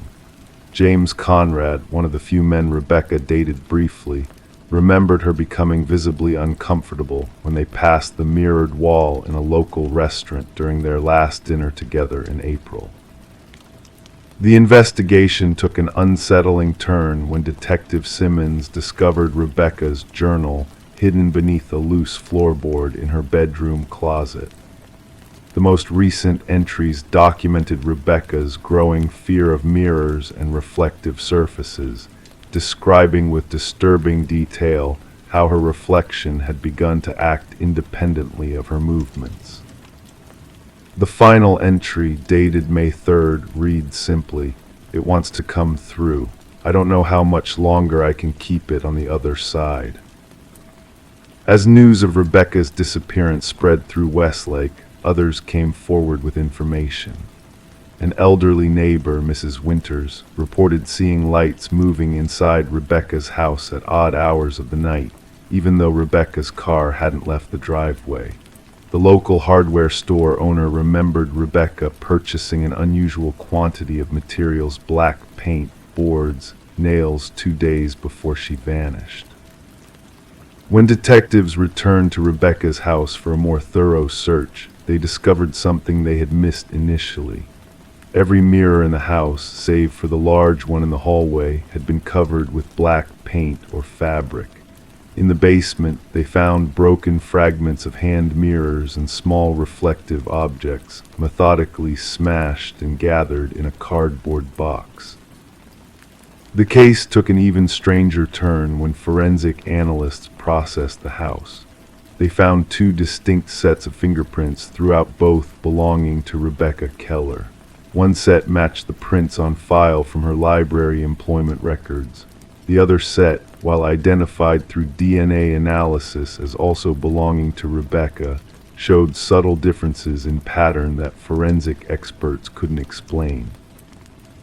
3 weeks into the investigation, with no new leads and mounting pressure from the community, Detective Simmons made a decision that would later be questioned by her superiors. Based on Rebecca's journal entries and the inexplicable fingerprint evidence, Simmons ordered the removal of the hallway mirror for forensic examination. What they discovered behind the mirror defied conventional explanation. The wall behind it had been modified at some point, creating a shallow alcove exactly the size and shape of the mirror. Inside this space, technicians found strands of hair matching Rebecca's DNA and faint, smudged handprints on the inner wall, as if someone had pressed against it from the other side. Most disturbing of all was the message written in what later proved to be Rebecca's handwriting, seemingly etched into the plaster with a fingernail. "I'm still here. I can see you all." The investigation into Rebecca Keller's disappearance remained active but fruitless through the summer and fall of 2023. By winter, it had gone cold, filed away as one of those cases that haunt career detectives, logically inexplicable, frustratingly incomplete. Almost a year to the day after Rebecca vanished, Melissa Hart was finalizing the paperwork to assume ownership of her cousin's house. As she walked through the empty rooms with a real estate agent, discussing renovations and whether to sell or rent the property, something caught her eye in the newly installed bathroom mirror. For just a moment, so briefly, she would later question whether she had imagined it. Melissa thought she saw Rebecca's face looking back at her instead of her own. And behind Rebecca, visible only as a dark, indistinct shape, stood something else. Something that didn't belong in that house, or perhaps in this world at all. The Keller house remains unoccupied to this day. Rumors persist in Westlake about lights seen moving inside at night, about the sound of a woman's quiet laughter heard by those who walk past too late in the evening, and about the strange phenomenon locals have begun to call Rebecca's reflection, the momentary sense that the face looking back at you from a darkened window or mirror isn't quite your own. Detective Simmons still keeps a copy of Rebecca's case file at home. Sometimes, late at night, She rereads the journal entries and studies the photos of that strange alcove behind the mirror. And sometimes, though she has told no one, she could swear the photos show details that weren't there the last time she looked, a shadow that moves from one viewing to the next, a blurred face peering from the depth of the wall. Rebecca Keller remains officially classified as a missing person. Her body has never been found. The investigation remains open but inactive, and in Westlake, some residents have taken to covering their mirrors at night just to be safe. Crime 7, she was at the dry cleaner when the tag tore loose. Behind the stitching, a small patch of red thread formed letters, "You're being followed." The cleaner swore no one had altered it. She checked the lining of the other sleeve. It read, "Too late." Morgan Andrews always considered herself observant. Friends often teased her about noticing the smallest details: a moved picture frame, a slightly askew coffee cup, the faint scent of a cologne lingering hours after someone had left. It was this attention to detail that had made her successful as an interior designer in the small coastal town of Harborview, Maine, where the old Victorian homes demanded a careful eye and delicate touch. It was a Tuesday in late October when Morgan dropped off her favorite camel-colored wool coat at Prescott's Dry Cleaning, a family business that had operated on Main Street for over 40 years. The coat had been a splurge 3 winters ago, classic, timeless, with leather-covered buttons and a silky burgundy lining. She noticed a small tear in the inner pocket and asked if they could repair it while cleaning. Just a simple fix, she told old Mr. Prescott, who nodded with the confidence of someone who had repaired thousands of garments in his lifetime. 3 days later, Morgan returned to pick up her coat. The shop smelled of fabric softener and steam, a comforting scent that reminded her of her grandmother's laundry room. Mr. Prescott shuffled to the rotating rack, searching for her ticket number. He pulled the plastic-wrapped coat with a flourish, laying it carefully on the counter. "Good as new," he said, his weathered hands smoothing the sleeve. Pockets all fixed up. Morgan was reaching for her wallet when she noticed the sleeve tag had come loose. The small label that normally sat flat against the inner wrist had partially detached. As she turned it over to examine it, her breath caught in her throat.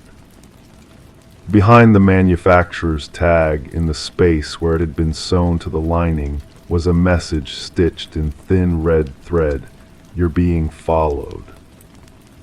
The letters were small but deliberate, clearly hand-sewn with precision.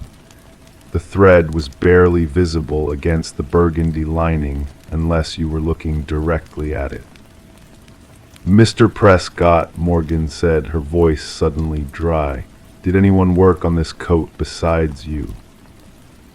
The old man adjusted his glasses, peering at where she pointed, his brow furrowed deeply. "No, miss, just me. What's the matter?"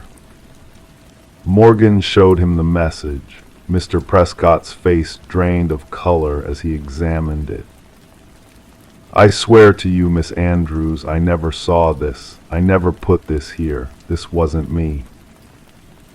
With trembling fingers, Morgan checked the other sleeve, pulling back the lining. There, in the same red thread, another message: "Too late."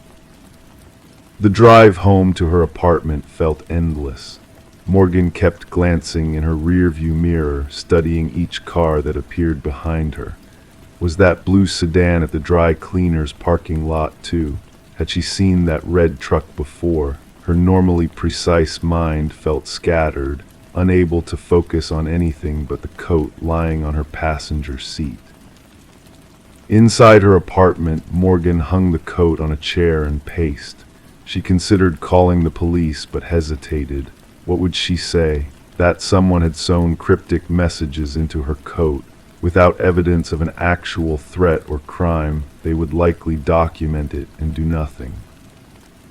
Instead, she called her closest friend, Eliza. who arrived 30 minutes later with a bottle of wine and immediate practical advice. "We need to figure out when this happened," Eliza said, examining the stitching through her reading glasses. "How long have you had this coat?" "3 winters," Morgan replied, pouring them each a glass of Merlot with a slightly unsteady hand. "But I only wore it a handful of times last year. It was a mild winter." "And when was the last time you wore it before taking it to Prescott's?" Morgan thought back. "End of February. I put it in storage with my winter clothes in April." Eliza's expression grew serious. "So these messages could have been there for months without you noticing." That night, Morgan barely slept. Every creak in her century-old apartment building, every distant car door or footstep on the street below, jolted her awake. By morning, exhaustion had hardened into determination. She would not be terrorized in her own home. She called in sick to work and began a methodical investigation of her own. First, she examined every piece of clothing in her closet and drawers. Nothing else had been tampered with. Next, she checked her apartment for signs of intrusion, windows, locks, hidden cameras, finding nothing unusual. Morgan returned to Prescott's later that day. Mr. Prescott seemed genuinely distressed by her visit. "I've been thinking about it all night, Miss Andrews. The only possibility I can think of is that someone brought in the wrong coat, I fixed it, and then they collected it again. Your coat might have been switched during that time." It was plausible, but didn't explain how someone would have access to her coat in the first place, or why they would return it. 2 days later, Detective Sarah Lindholm sat at Morgan's kitchen table, turning the coat over in her gloved hands. Unlike the dismissive response Morgan had feared, Lindholm took the situation seriously. "Stalking often escalates in stages," she explained, documenting the stitched messages with her camera. "This is concerning because of the effort involved. It's not impulsive, it's premeditated." The detective asked Morgan for a list of everyone who had been in her apartment in the past year, anyone she'd dated recently, and any conflicts at work. The list was surprisingly short. Morgan had moved to Harborview just 3 years ago and kept a small social circle. Her dating life had been equally quiet since her breakup with Eric Chambers, an architect she'd met through work. "Anything unusual about the breakup?" Detective Lindholm asked. Morgan shook her head. "It was mutual. We dated for about 5 months last summer, realized we wanted different things. He moved to Boston for a job in September." The investigation proceeded slowly. Detective Lindholm checked security cameras near Prescott's and Morgan's apartment building, but found nothing conclusive. She interviewed Mr. Prescott again and confirmed his story. He'd been working alone the day Morgan's coat was cleaned, but the shop had been busy. A week passed with no new developments. Morgan found herself growing increasingly paranoid, checking her rearview mirror constantly, waiting for something to happen. The threatening messages had achieved their purpose. She felt watched, vulnerable. Then came the letter. It arrived in a plain white envelope among her regular mail. No return address, her name and address printed on a computer label.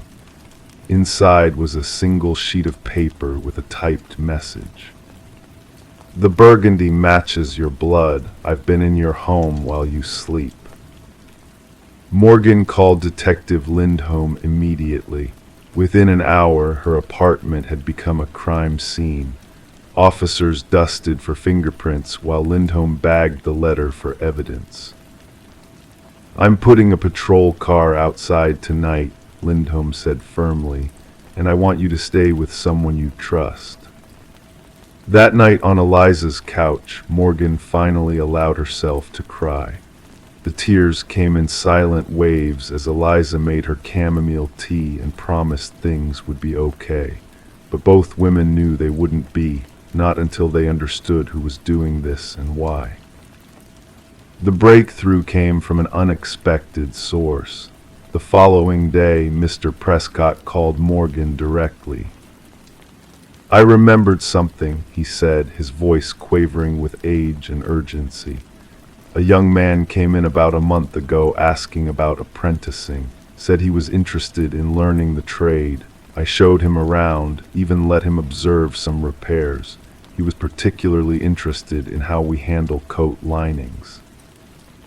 Prescott had declined to take on an apprentice, but he remembered the man's unusual intensity and the fact that he'd asked questions about several customers, including whether the designer woman ever brought in her winter clothes.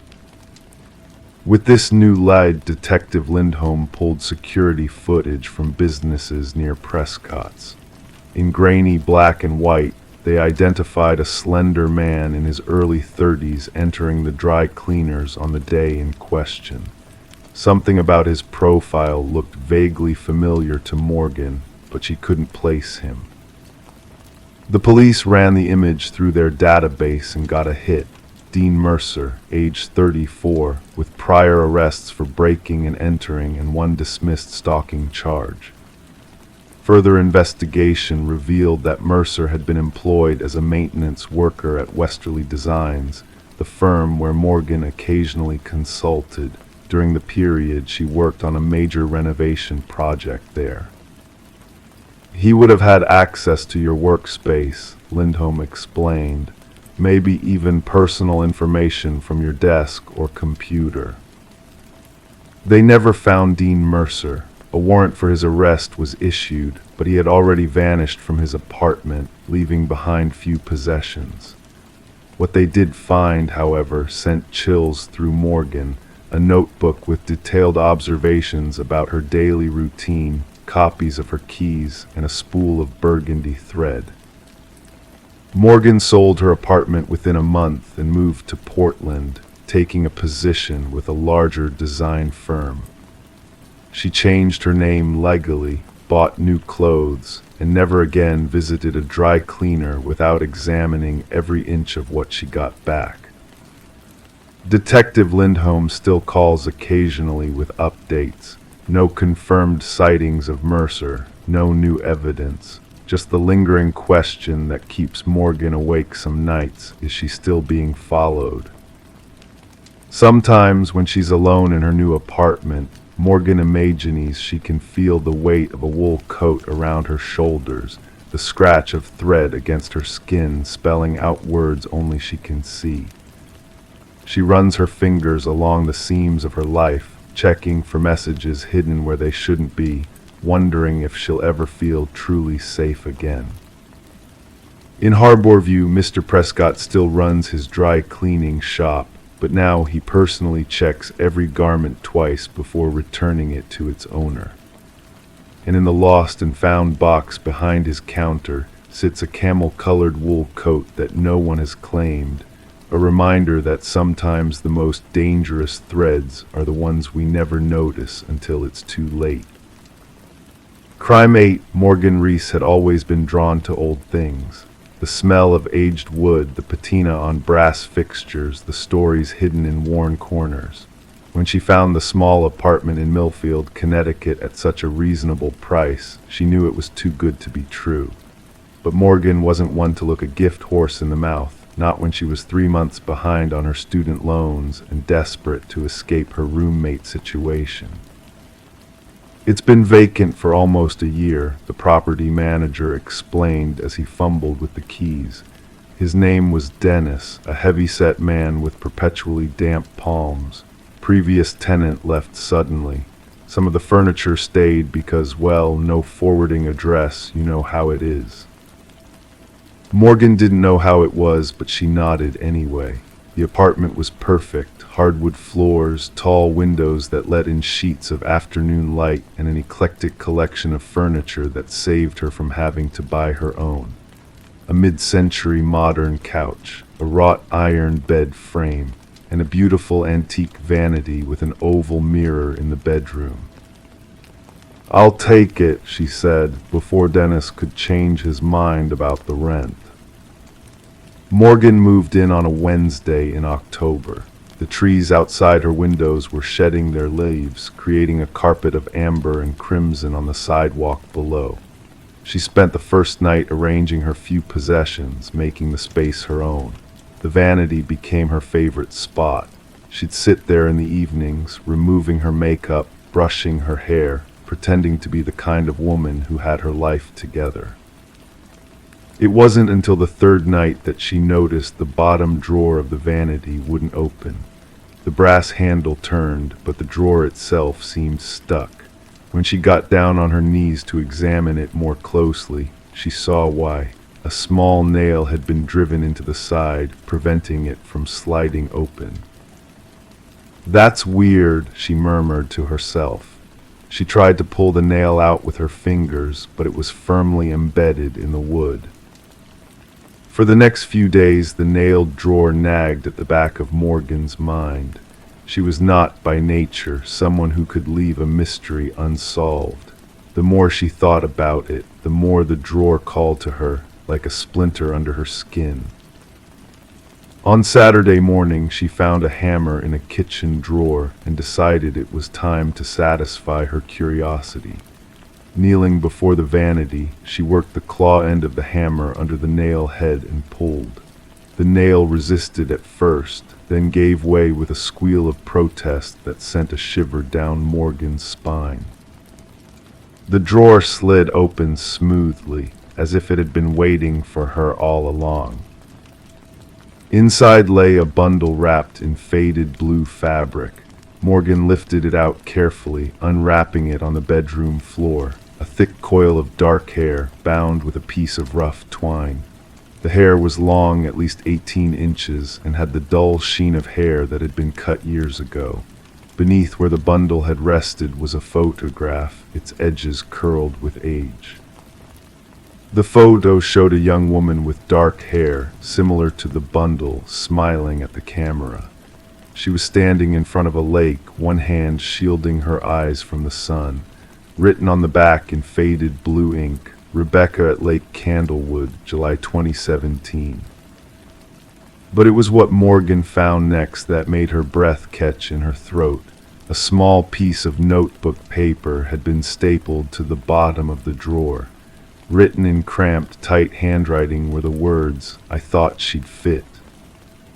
Morgan sat back on her heels, the hair bundle, photograph, and note arranged before her like evidence at a crime scene. Who was Rebecca? Why was her hair hidden in this drawer? And what did the note mean? She reached for her phone, Googling Rebecca missing Lake Candlewood 2017. The search returned several results, but one stood out. Search continues for missing Millfield woman, Rebecca Garnett, last seen near Lake Candlewood. The article, dated August 2, 2017, featured the same photo Morgan had found in the drawer. Rebecca Garnett, 26, had vanished during a weekend trip to her family's lake house. Her car was found in the driveway, her phone on the kitchen counter. There were no signs of forced entry, no evidence of a struggle. She had simply disappeared. Morgan read article after article about Rebecca's disappearance. The police had questioned her boyfriend, her coworkers, her family. They dragged parts of the lake. They'd brought in cadaver dogs. Nothing. The case had gone cold within months. And now, nearly 8 years later, Morgan was sitting on her bedroom floor with what appeared to be Rebecca's hair in her hands. She should call the police, that was the rational thing to do, but something held her back, a curiosity that bordered on compulsion. Who had lived here before her, and what did they know about Rebecca Garnett? Morgan went back to the property manager's office that afternoon. finding Dennis hunched over paperwork at his desk. "Who lived in apartment 3B before me?" she asked without preamble. Dennis looked up, startled. "Why do you ask?" "Just curious. They left some things behind." He frowned, tapping at his computer keyboard. "Let's see, that would be Edwin Mercer, quiet guy, kept to himself, paid his rent on time, which is all I really care about." "Do you know where he went when he moved out?" Dennis shook his head. "Like I said, no forwarding address. He paid through the end of his lease, then just disappeared." The word choice made Morgan's skin prickle. When was this exactly? "Let me check," more typing. "He moved out last November, November 12th. Morgan tried to keep her voice casual. "And how long had he lived there?" "About 7 years. He moved in." Dennis squinted at the screen. "August 2017. August 2017, right after Rebecca Garnett disappeared. Morgan thanked Dennis and left, her mind racing. Back in her apartment, she spread everything she had learned across the kitchen table. Rebecca's hair, the photo, the note, the timeline. It was circumstantial at best, but Morgan couldn't shake the feeling that Edwin Mercer knew something about what had happened to Rebecca. But where was Edwin now, and why had he left the hair behind? If he was responsible for Rebecca's disappearance, why keep such incriminating evidence? And if he wasn't, why hide it in a nailed-shut drawer? These questions kept Morgan awake that night, staring at the shadows on her ceiling. Around 3 in the morning, she got up and went to the vanity, running her fingers along its edges, wondering what other secrets it might hold. That's when she noticed that the back panel seemed slightly loose. She pressed on it and it gave way, revealing a narrow space between the vanity and the wall. Morgan reached in cautiously, her fingers encountering something cold and hard. She pulled it out. A phone, an older model smartphone in a blue case. It was dead, but when Morgan found a charger that fit and plugged it in, the screen eventually flickered to life. The lock screen showed a photo of Rebecca Garnett, the same young woman from the photograph, smiling from a beach somewhere. Morgan stared at it, her heart pounding. This was Rebecca's phone. The one police report said had been left on her kitchen counter at the lake house. How had it ended up hidden in Morgan's vanity? Over the next few days, Morgan became obsessed with uncovering the truth. She tried countless combinations to unlock Rebecca's phone, with no success. She researched Edwin Mercer, finding little beyond a LinkedIn profile that listed him as a freelance data analyst. She even drove out to Lake Candlewood, locating the Garnett family's lake house, now sold to new owners who knew nothing about the previous residents. All the while, she debated whether to take what she'd found to the police. Would they even believe her? And if they did, would they think she was somehow involved, having waited so long to come forward? A week after finding the drawer contents, Morgan was sitting at the vanity when she heard a sound from the hallway outside her apartment. A floorboard creaking, footsteps pausing outside her door, then silence. She froze, staring at her own reflection in the oval mirror. Behind her, she could see the bedroom door slightly ajar. Was someone out there? The phone in her hand, her own, not Rebecca's, buzzed with a text message from an unknown number. "I came back for her. I see you found what I left. Are you curious about the rest?" Morgan dropped the phone as if it had burned her. She scrambled to her feet, backing away from the door, from the vanity, from everything in this apartment that suddenly felt alien and threatening. The text message seemed to hang in the air between her and safety. Who had sent it? Was Edwin Mercer outside her door right now, and what did he mean by the rest? As Morgan stood frozen in indecision, another text arrived. Check under the floorboards beneath the vanity. That's where the rest of her is. I thought she'd fit in the drawer. I was wrong. The police arrived 20 minutes later, responding to Morgan's frantic call. They found her huddled in the hallway outside her apartment, clutching Rebecca's hair bundle and phone like talismans. When they pried up the floorboards beneath the vanity, they found what Edwin Mercer had promised, evidence that would finally bring Rebecca Garnett home to her family, if not alive, then at least found. And somewhere in the city, perhaps watching from a distance, or perhaps already gone, Edwin Mercer waited to see if they would connect him to the other drawers in other apartments that he had carefully nailed shut before moving on. Morgan Reese never lived in a furnished apartment again, and to this day she cannot look at a vanity without wondering what secrets it might hold beneath its polished surface. Crime 9, the small town of Cedar Creek, Maine, wasn't known for much beyond its annual Apple Festival and the historic lighthouse that drew tourists during summer months. For 32-year-old Eliza Dawson, it represented a fresh start. After finalizing her divorce in Boston, she'd purchased a modest 2-bedroom cottage on Willow Lane, attracted by its affordability and the dense woods that promised privacy and peace. Eliza arrived in early October 2023. The leaves were turning, painting the surrounding forest in warm hues of amber and crimson. The real estate agent had mentioned that the property backed onto a protected forest preserve, over 30 acres of undeveloped woodland. For Eliza, who'd grown up in apartments her whole life, having nature as her backyard felt like a luxury. She hadn't planned on adopting a dog, but during her second week in Cedar Creek, a stray border collie mix showed up on her porch, ribs visible and paws caked with mud. The local shelter had no reports of missing dogs matching his description. They estimated he was about 3 years old.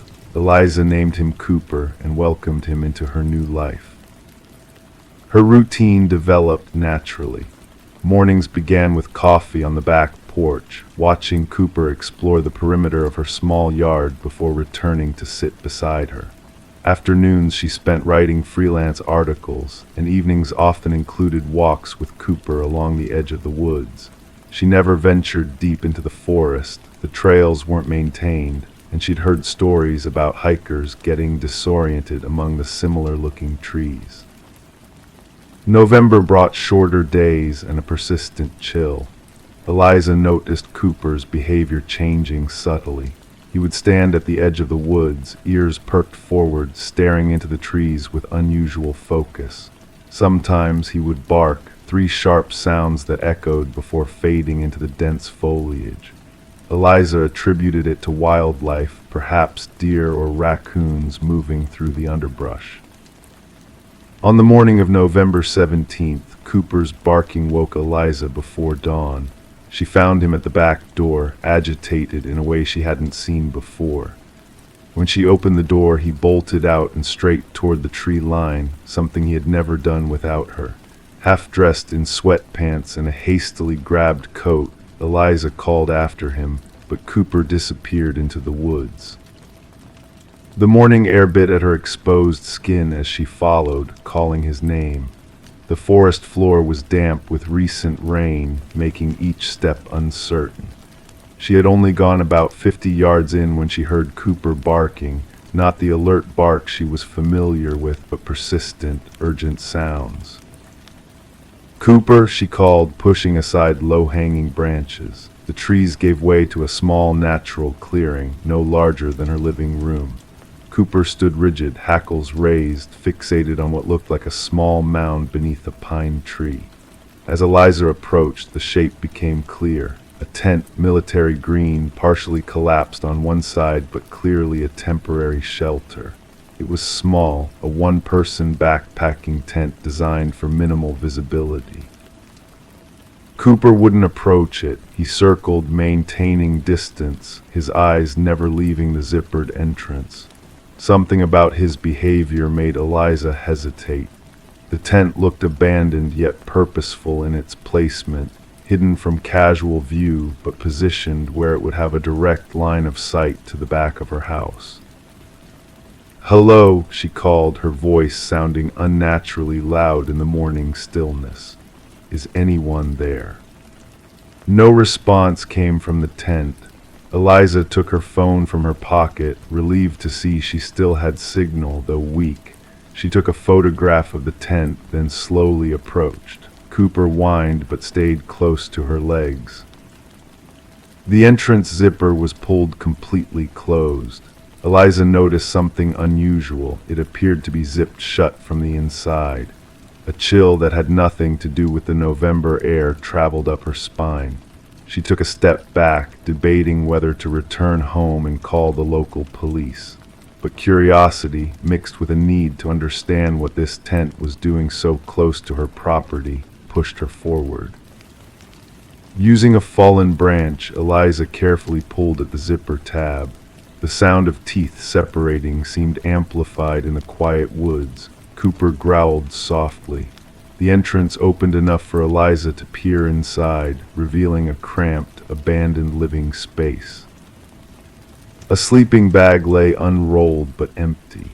A small battery-operated lantern sat in one corner, its switch in the off position. What caught Eliza's attention, however, was a plastic storage container, the kind used for leftovers, its lid secure. Beside it lay several food wrappers, energy bars, and beef jerky packaging in 2 empty water bottles. A notebook, its pages blank but marked with indentations as if something had been written on now-removed pages, sat atop a backpack.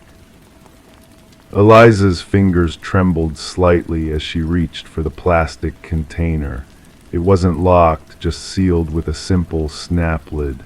When she opened it, her breath caught audibly. Inside were photographs, dozens of them, all printed on regular computer paper, arranged in chronological order with dates written in neat handwriting on the back of each. The first was dated October 4th, the day Eliza had moved in. It showed her car in the driveway, boxes visible through the open trunk. The next showed her standing on the front porch, taking the keys from the real estate agent. Each subsequent photo documented her first weeks in the house. Eliza getting mail, Eliza working at her laptop by the kitchen window, Eliza reading on her back porch. The final photo, dated just 3 days prior, showed her and Cooper walking along the edge of the woods at dusk. All taken from different angles around her property, all capturing moments she had believed were private. Cooper's sudden barking made Eliza drop the container, scattering photographs across the tent floor. She spun around, heart pounding, but there was only the empty clearing and the sounds of the forest. Her hands shaking more violently now, she gathered the photos and shoved them back into the container, taking it with her as she backed out of the tent. The walk back to her house felt longer, every shadow between the trees suddenly significant. Once inside, doors locked and curtains drawn, Eliza called the Cedar Creek Police Department. Officer Thomas Reed arrived 40 minutes later, his cruiser crunching gravel as it pulled into her driveway. Reed was in his mid-50s, with the weathered face of someone who spent considerable time outdoors. He listened to Eliza's account without interruption, examined the photographs, and then asked to see the tent. With Cooper remaining behind, Eliza led the officer through the woods to the clearing. The tent was gone. Not just packed up, completely removed, with only a flattened patch of forest floor indicating it had ever been there. The food wrappers, the water bottles, the notebook, all gone. If not for the container of photographs clutched in her trembling hands, Eliza might have questioned her own experience. "You're sure this is the spot?" Officer Reed asked, kneeling to examine the compressed leaves and soil. "Positive," Eliza replied, her voice barely above a whisper. "It was right here, underneath this pine tree." Reed's investigation expanded over the following days. The photographs were entered as evidence. Forensic technicians found partial fingerprints on some of the glossier images, but they matched no records in their database. The woods were searched systematically by a team of officers, but no further signs of the tent or its occupant were discovered. The photos themselves revealed something disturbing upon closer examination. Some showed Eliza inside her home, through windows, in rooms where she had yet to install curtains. The angles suggested the photographer had moved freely around her property, documenting her life with methodical precision.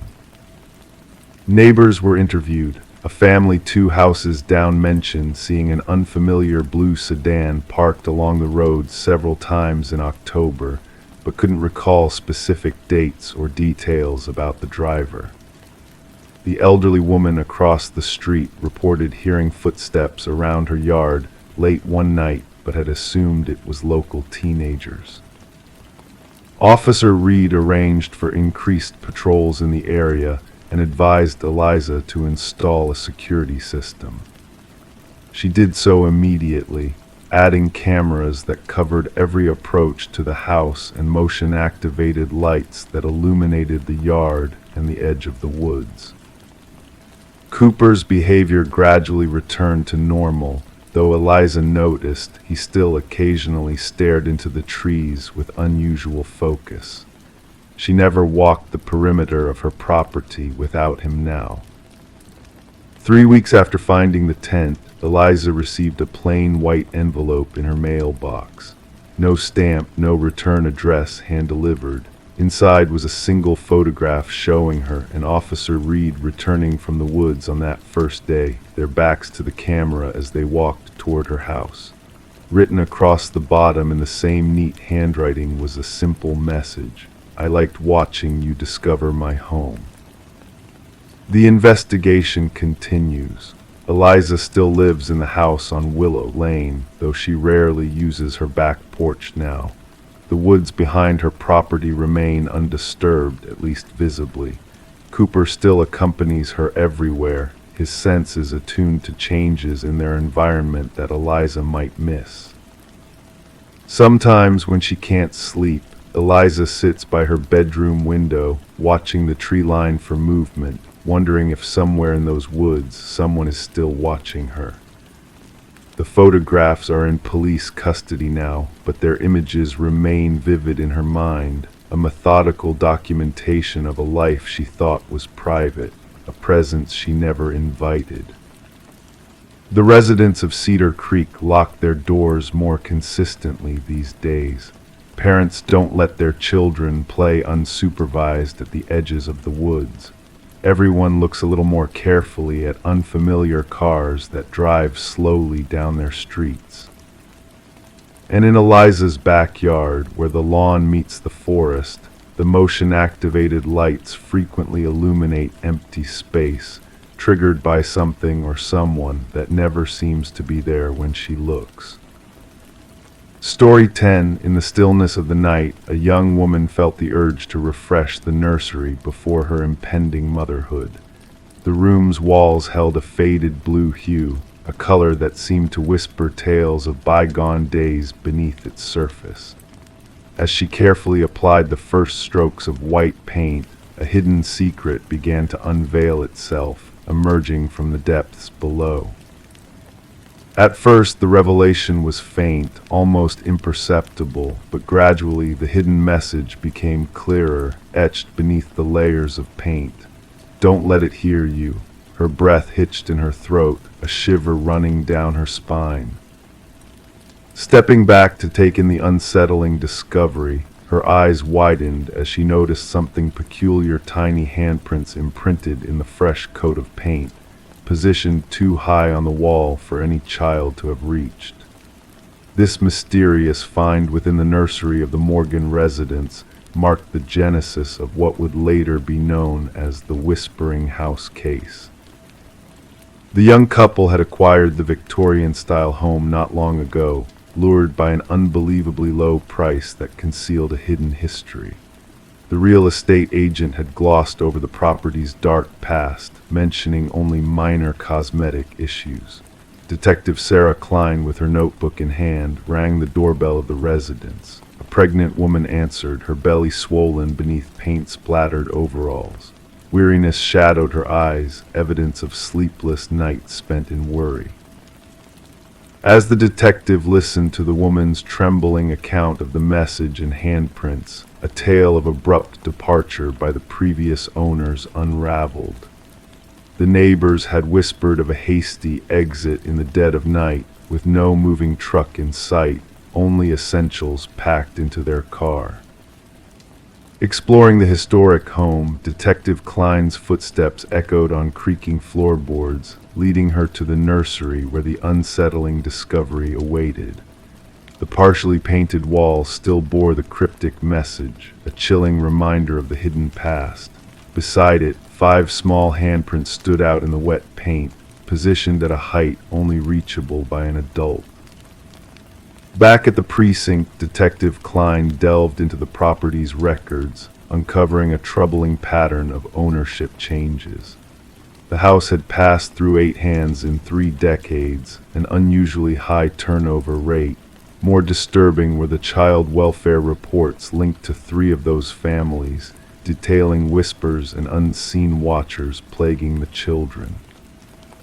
Further investigation unearthed the house's connection to Alina Blackwood, a wealthy widow who had run an orphanage on the premises during the industrial era. 5 children had vanished under her care, presumed to have fled. However, a sealed room discovered behind the nursery wall, containing the children's belongings but no remains, hinted at a darker truth. Interviewing former residents revealed a recurring narrative of eerie incidents, rearranged toys, ghostly laughter, and mysterious drawings. The chilling messages found during nursery repainting sessions echoed the warnings of the past, all bearing Alina's twisted handwriting. The detective's persistence led to a harrowing discovery in the basement, ground-penetrating radar revealing child-sized anomalies beneath the concrete floor. Breaking through the surface unveiled a grim reality. 5 sets of remains arranged in a circle, remnants of the orphans who had met a tragic end during Alina's reign. Luminol sprayed in the nursery exposed a multitude of handprints, invisible to the naked eye, glowing in the darkness like ghostly echoes of the past. Alina's journals, recovered from archives, painted a macabre picture of her beliefs, centered on harnessing children's life force to prolong her existence. With the proper burial of the victims, justice was finally served. Yet an unexplainable presence lingered in the now empty house.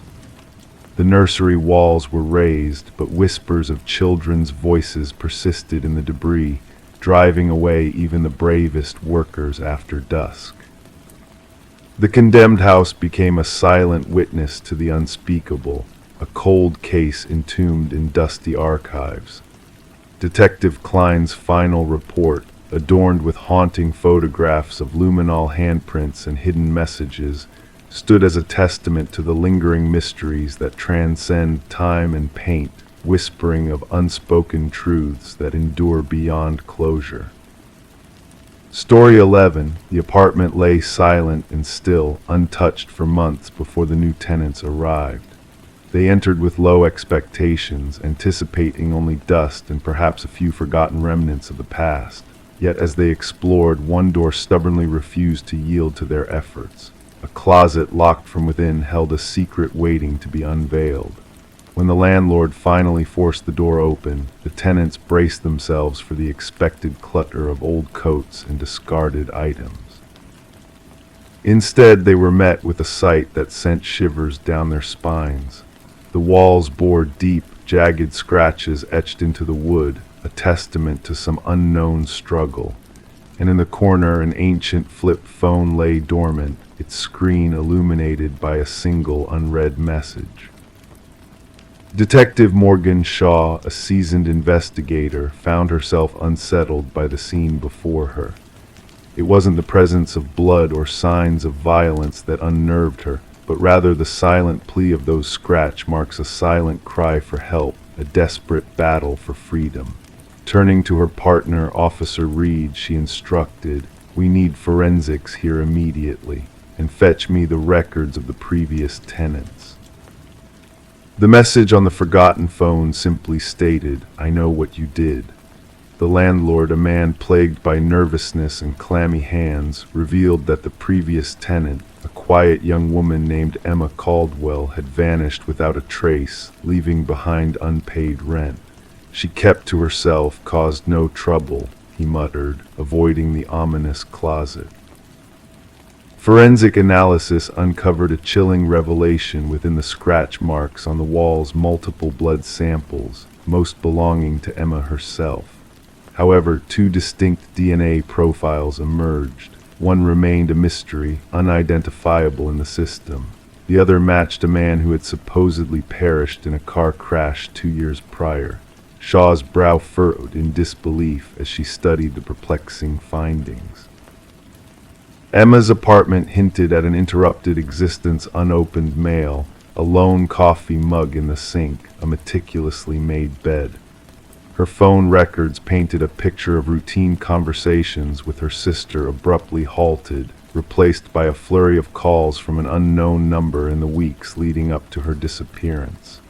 The sister mentioned a mysterious boyfriend, Officer Reed reported, described as intense and private.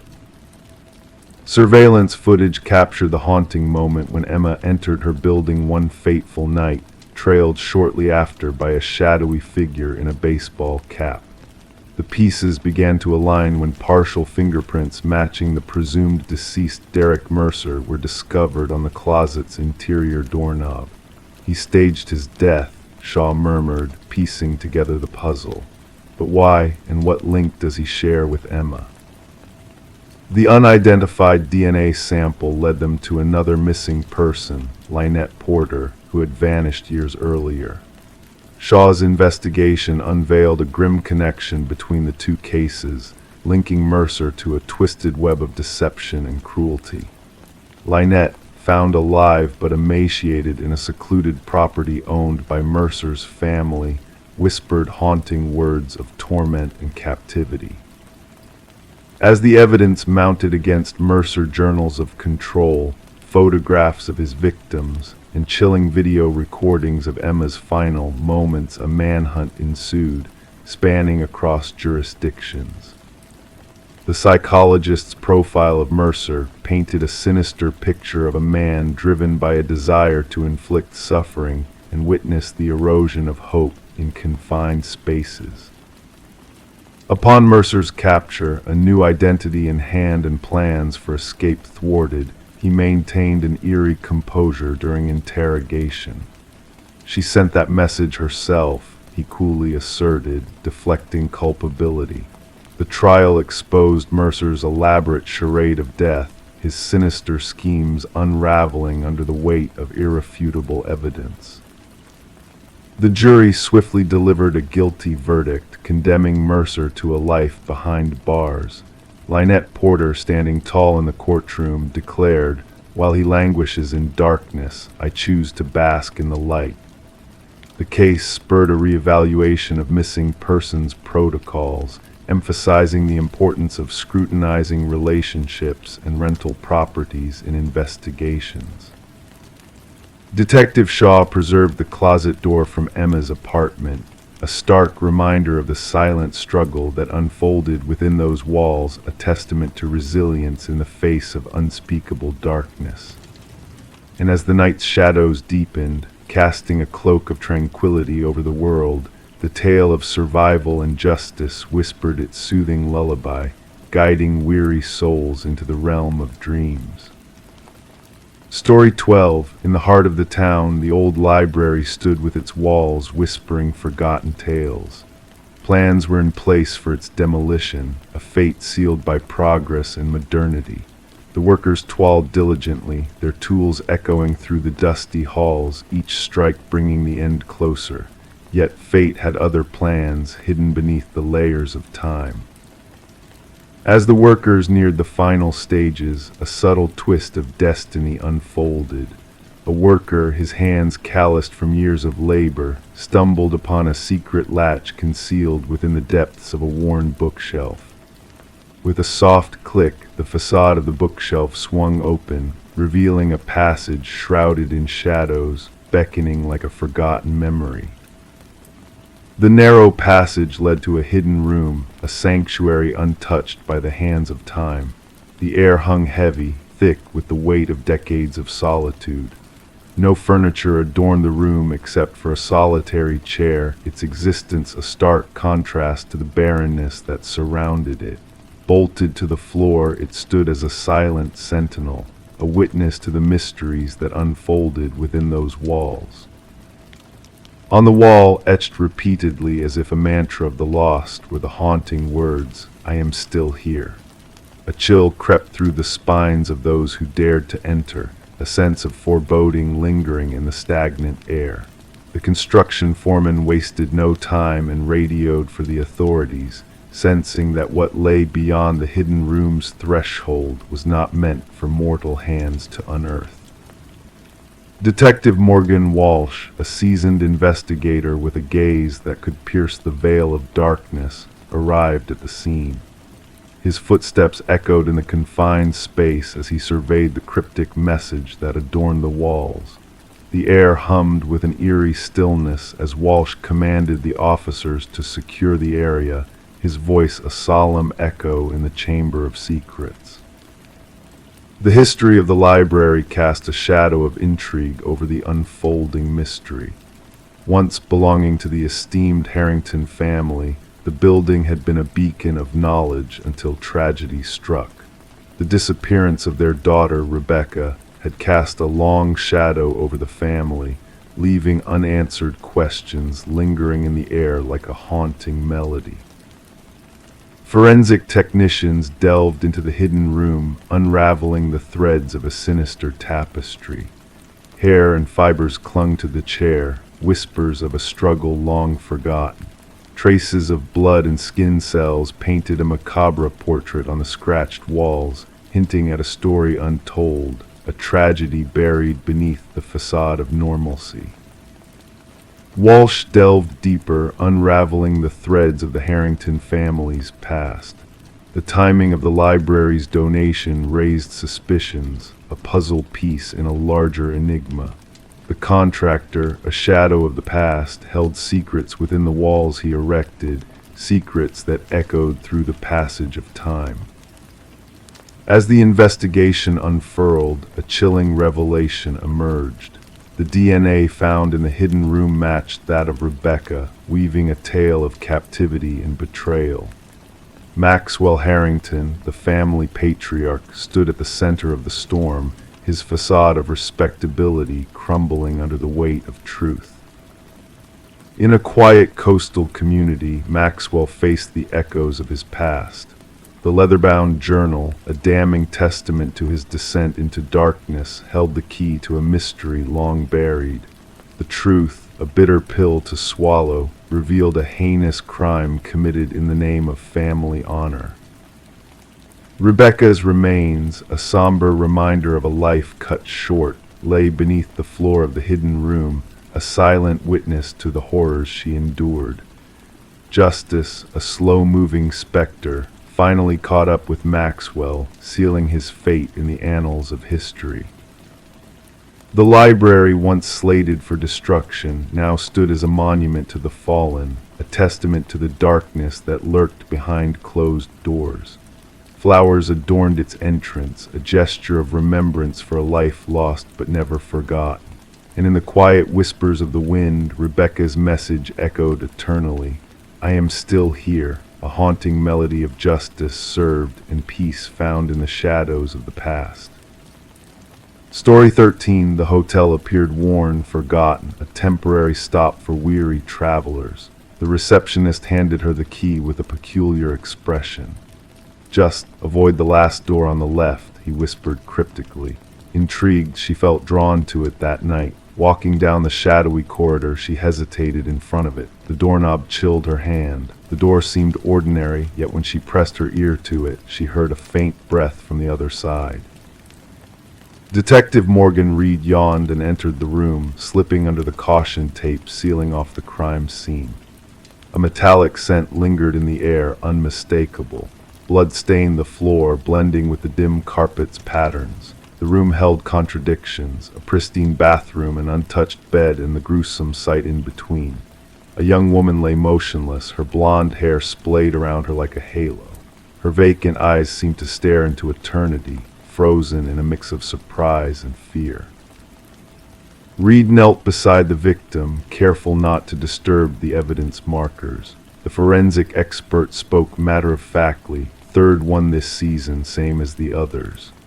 Reed nodded silently, taking in the elegant attire of the victim, a stark contrast to the shabby motel surroundings. The open handbag on the bedside table revealed no signs of theft. This was not a crime of opportunity, it was personal. The hotel manager lingered anxiously at the threshold, his face drained of color. "She checked in a loan, paid cash, I never imagined." His voice faltered. "The maid discovered her during cleaning." Reed surveyed the scene, noting no forced entry or defensive wounds on the victim. She had either trusted her killer or known them beforehand. Back at the station, Reed pinned photos to the board. 3 women, strikingly similar, all found in rundown motels. Rumors of a serial predator swirled, prompting the media's questions. "Autopsy results are in," Detective Hayes informed her, handing over a file. "Death by manual strangulation. No DNA under the victim's nails, no signs of assault." Reed pondered, realizing this was a personal vendetta, not a random act. Days blurred as the investigation deepened. Surveillance footage revealed nothing significant. The victim, Elaine Werner, a financial analyst, seemed out of place in such a setting. Her meticulous nature clashed with willingly staying in that motel. A breakthrough came during an interview with Werner's sister, who mentioned a mysterious man from work, identified only as C, possibly married. Reed delved into Werner's workplace, finding a business card hidden in her desk pointing to Charles Emerson, a senior vice president. Emerson appeared cooperative but distant during questioning, his alibi airtight, yet Reed sensed unease in his demeanor. Forensic evidence later linked him to the crime, revealing a chilling web of deceit. Emerson confessed to the affair but denied involvement in the murder. However, evidence uncovered his sinister motives. He meticulously targeted women resembling his wife in their youth, luring them to motels under false pretenses. The interrogation cracked his facade, exposing a cold, calculated killer driven by fear of exposure. The trial ended swiftly, condemning Emerson to life behind bars.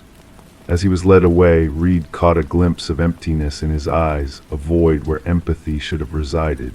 The media dubbed it the door on the left case, sparking widespread analysis and fascination. But for Reed, the case lingered, haunting her late-night walks past hotel rooms, each door holding untold mysteries. In the evidence vault, 3 hotel keys lay dormant, reminders of lives shattered by one man's twisted desires. Some doors, once opened, never truly close. Story 14. In the quiet stillness of the night, a tale unfolded within the walls of a Victorian-era home that Michael and Sarah Klein had never expected. The peeling wallpaper, at first dismissed as a minor flaw, held secrets buried deep within its layers, waiting to be unveiled. As the couple delicately stripped away the worn paper in the master bedroom, a revelation emerged. Beneath the surface, written in ink that seemed to whisper of long-forgotten memories, was a name repeated endlessly: Alina Winters, each letter etched with a sense of urgency, as if pleading to be heard. Questions lingered in the air like a soft breeze, swirling around the mysterious name that now adorned their wall. It was a name unknown to them, absent from all records and histories tied to the house. Yet a digital search unearthed a solitary result, a missing persons case shrouded in the shadows of the past. The photograph that greeted them online sent shivers down their spines. The woman in the image bore a striking resemblance to the previous owner of their new abode, the enigmatic Margaret Cavendish, her silver-streaked dark hair cascading like a veil over secrets untold. Michael and Sarah had never planned to delve into renovations so soon after moving in. The allure of the old house, with its intricate woodwork and soaring ceilings, had drawn them in like a siren's song. But now they found themselves entangled in a mystery that whispered of a tragedy long buried. The initial discovery of the name Alina Winters sparked a curiosity that soon blossomed into an obsession. Late nights were spent poring over property records, tracing the intricate web of ownership that led them to Margaret Cavendish, a woman with a past intertwined with shadows and echoes of a life lost. Their makeshift investigation unearthed a past that refused to stay buried. Margaret's fleeting ownership of the house raised suspicions, hinting at a hidden truth waiting to be uncovered. The retired detective's voice crackled over the phone, recounting a cold case that had haunted him for years. Alina Winters, a name etched in ink and memory, had vanished without a trace. The echoes of her disappearance reverberated through time, mingling with the whispers of the present. The walls of the house seemed to hold secrets that begged to be revealed, a silent witness to a crime long forgotten. Forensic teams descended upon the house, their meticulous work revealing clues hidden within the very fabric of the walls. Ink stains that spoke of desperation, of a mind teetering on the edge of sanity, and beneath the floorboards, a hidden cache of identities that blurred the lines between truth and deception. As the investigation unfolded, a chilling truth emerged from the shadows. The name Alina Winters had been a beacon in the darkness, a thread connecting past and present in a tapestry of deceit. Rebecca Eldridge, a woman fractured by a mind consumed by alternate realities, had woven a web of identities to hide a heinous crime. The excavation of the backyard yielded grim discoveries, remnants of a life lost to the sands of time.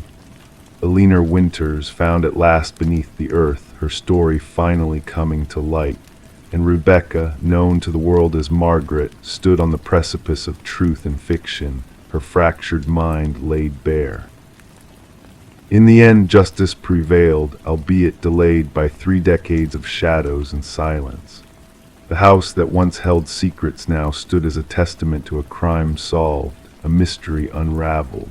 Michael and Sarah watched as the sun dipped below the horizon, casting long shadows over a past that had finally found closure. And as night fell, the whispers of the walls faded into the gentle embrace of sleep, carrying with them the echoes of a story that would never be forgotten. Story 15. The old Polaroid portrayed a distant birthday celebration, its details faded by time. Smiles frozen in time, candles flickering innocently, nothing out of the ordinary at first glance. But when Sarah Winters unearthed the box of aged photographs left behind by her mother, a chilling discovery awaited her. Amidst the familiar faces and joyful moments, a lurking presence emerged. A man, shrouded in shadows, lingered in the background of each image, moving closer with each passing photo. He was a stranger to the family, yet a silent specter haunting their past. Sarah stumbled upon the collection while sorting through her mother's attic after the funeral, the nondescript box marked Memories, containing a trove of bittersweet nostalgia. What should have been a comforting journey down memory lane instead unfurled as the prologue to a sinister mystery. In the initial photograph, he was a mere outline on the periphery, a mysterious figure standing near the glass door during Sarah's 7th birthday bash. As the snapshots progressed, he insidiously crept into the frame, positioning himself closer to the unsuspecting subjects, his intentions veiled in shadow. Alarmed by the spectral presence, Sarah reached out to her father, her voice quivering as she relayed the unsettling revelation. His response was laced with disbelief, denying the existence of any unfamiliar figure in their cherished family photos. Desperate for answers, Sarah captured digital images of the Polaroids and dispatched them to her father, only to receive a call fraught with unease. The enigmatic man remained a phantom, defying logical explanation. Detective Marcus Reed lent a sympathetic ear as Sarah laid out the haunting photographs on his desk, raindrops tapping a melancholic rhythm against the precinct windows, casting ephemeral shadows on the unsettling evidence. With a weathered grace, the detective meticulously scrutinized each photo, his gaze sharpening as the peculiar pattern unraveled before him. The mysterious figure's progression through the scenes, inching closer to the children with each frame, painted a disquieting narrative that transcended mere happenstance. Intrigued by the enigma at hand, Reed probed into the depths of the past, delving into the memories of those who had once graced the birthday party captured in the photographs. Yet no one could recall the elusive man. No external presence had been invited into the intimate gathering. The puzzle deepened as facial recognition technology faltered against the deliberate concealment orchestrated by the spectral figure, a phantom with a chilling purpose. The investigation gained momentum when Sarah unearthed additional photos from different family gatherings, each bearing the spectral imprint of the mysterious man. A digital specialist unveiled hidden details within the aged photographs, from distinct scars to obscure reflections that hinted at a darker truth lurking beneath the surface. A breakthrough emerged from dental records, linking the phantom figure to Robert Keller, a former maintenance worker entangled in unsolved child abduction cases from decades past. Keller's connection to the vacation property where Sarah's birthday had unfolded unfurled a tapestry of horror, unveiling a pattern of disappearances that echoed across time. The revelation of buried artifacts beneath Keller's former home, relics tied to missing children and their shattered families, cast a shadow of dread over Sarah's fragile reality. The past bled into the present, unveiling a web of malevolence woven through the fabric of cherished memories. Alone in her apartment, Sarah grappled with the weight of the revelations, the closure brought by the identification of remains near the vacation property offering a bittersweet solace. The final birthday photo loomed before her, a tableau of innocence tainted by the unseen malevolence that had haunted her past. The figure, obscured yet ever present, symbolized a darkness that had eluded detection for far too long, its malevolent gaze forever etched in the annals of her family's history. As justice cast its long-awaited light upon the shadows of the past, Sarah gathered the incriminating photos, each frame a testament to the hidden evils that lingered unseen in the folds of memory. The haunting presence of the spectral figure had finally been unmasked, its legacy of terror laid bare for the world to see. Through the lens of time, Sarah confronted the chilling truth that some threats dwell not in the tangible realm, but in the obscured recesses of captured moments waiting to be brought to light. Story 16: The Enigma of the Forgotten House. The town whispered of the house at the edge of the woods, a structure shrouded in mystery and silence. It stood solitary, its presence haunting, its windows opaque, its porch weary under the weight of time. No one claimed ownership of it. No one recalled its origin. And yet, when a group of wanderers strayed too near, they beheld an eerie sight, names engraved into the wooden panels, etched deeply like silent omens. At the end of the list, pristine and untouched, was a name unfamiliar to all, until a hushed voice quivered, "That name is mine." In the dead of night, a call came in, a routine report of trespassing. The voice on the line belonged to Mason Wright, the leader of the hikers who stumbled upon his own name etched into the forsaken abode. Law enforcement expected mere mischief, a teenager's prank, but what they encountered defied logic. Detective Sarah Keller arrived as twilight descended upon the forest. Her flashlight pierced the darkness, revealing the weathered exterior of the house. The names 27 in total adorned the eastern wall, some fading with time, others sharp as if freshly carved. And at the base, Mason Wright, the incision still smelling of fresh wood. "I've never set foot here before," Mason insisted, his words mingling with frosty breath. "I cannot fathom how my name came to be known." The inquiry commenced with investigations into each name inscribed on the wall. The findings sent shivers down the spines of the detective team. Every name belonged to an individual reported missing over the past 40 years. Some cases had grown cold, while others remained active. Yet a chilling similarity connected them all: each person had vanished while hiking alone. Forensic experts meticulously documented the carvings, noting the depths, techniques, and weathering of each name. The oldest inscription, Rebecca Hansen, tied to a missing person case from decades past, told a tale of a young woman who ventured into the woods, never to return. Her disappearance marked by a single hiking boot by a stream. Questioned extensively, Mason's narrative remained unwavering. He professed no ties to the area beyond that fateful hike with 4 friends. Randomly chosen, the trail held no significance to him or his companions. Nothing linked him to the other names on the wall. Focus shifted to Mason's comrades. Emily Chen, the group's photographer, provided snapshots from their journey. Upon scrutiny, analysts noticed a disconcerting presence, a blurred figure lurking in the background of 3 photographs. A tall, slender silhouette, always partially obscured by trees. "We encountered no one else on our trek," Emily affirmed. "We would have remembered."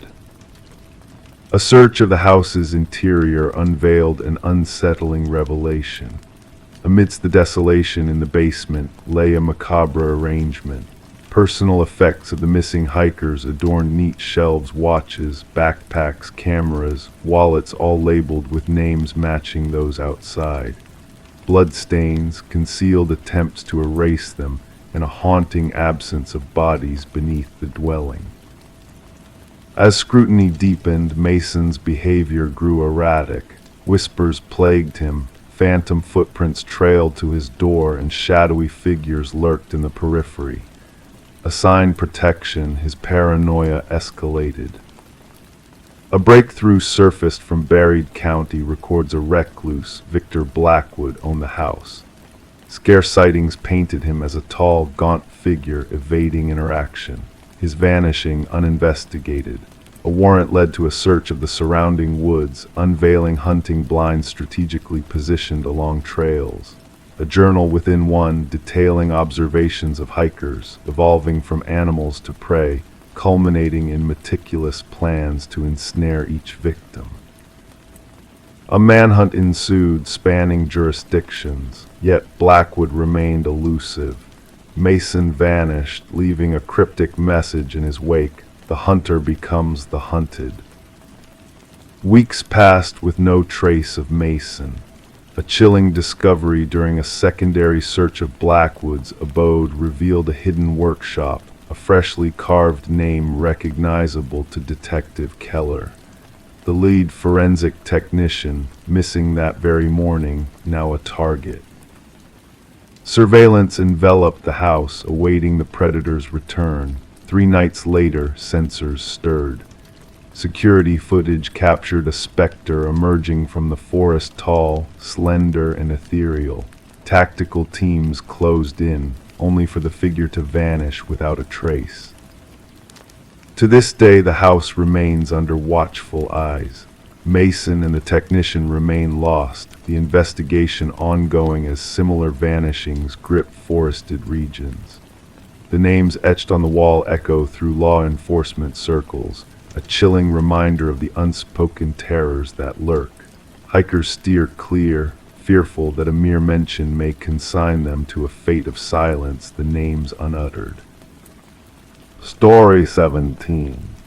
The new owners found it peculiar, the crackling old intercom system that stirred to life late at night, a relic of yesteryears, revamped but left in oblivion. And then one evening the husband, driven by curiosity, pressed the button. A hushed whisper crackled through the speaker. "Why have you returned?" Startled, he recoiled, hands trembling. His wife, peering over his shoulder, murmured, "I never uttered those words." Nestled amidst ancient oak trees, the Victorian manor stood, its aged facade concealing a modernized interior. Daniel and Meredith Parker had acquired the estate at an unexpectedly modest price, despite the realtor's uneasy demeanor during the showing. The intercom system, a vintage charm linking all rooms, had captured the hearts of the couple who cherished history. Detective Sarah Reeves arrived at the property, the gravel crunching beneath her unmarked car's tires. The call had hinted at a possible break-in, yet the dispatcher's tone implied a deeper narrative. Daniel Parker, his complexion pale even in the faint porch light, welcomed her at the door. "It all began with the intercom," he recounted, guiding Detective Reeves through the imposing foyer. Initially just static, then whispers, and eventually complete sentences. "My wife doubted me until she heard it herself." In the living room, Meredith sat stiff on an antique sofa, hands clenching an untouched steaming mug. "We stumbled upon something hidden behind the wall," she disclosed without preamble. Daniel was expanding the kitchen pantry, and upon removing the drywall, her voice wavered. Concealed behind the wall, encased in deteriorating plastic, they unearthed a small leather-bound journal. Donning gloves, Detective Reeves delicately unfolded its brittle pages. The script, elegant yet frantic, belonged to a certain Alina, the previous apparent owner. The entries chronicled her escalating suspicions of her husband Vincent's sinister intentions. "The last entry dates back 30 years, Daniel clarified, and after that, silence. The previous owners mentioned purchasing it from an elderly man who relocated to a retirement community. The investigation unveiled the ownership of Vincent and Alina Blackwood over the house. Records indicated that Vincent sold the property shortly after Alina's alleged departure.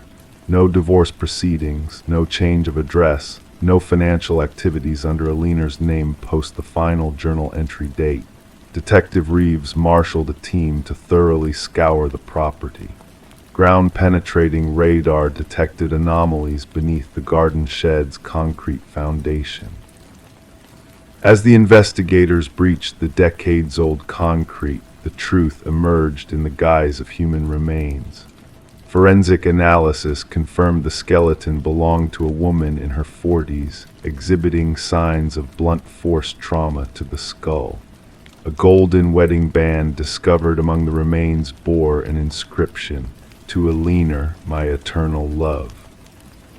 The case against Vincent Blackwood swiftly solidified. Now aged and residing in a care facility, he comprehended the charges leveled against him. His response, when confronted with the evidence, sent shivers down even the seasoned detective's spine. "She just wouldn't stop talking," Vincent uttered, his tone eerily composed.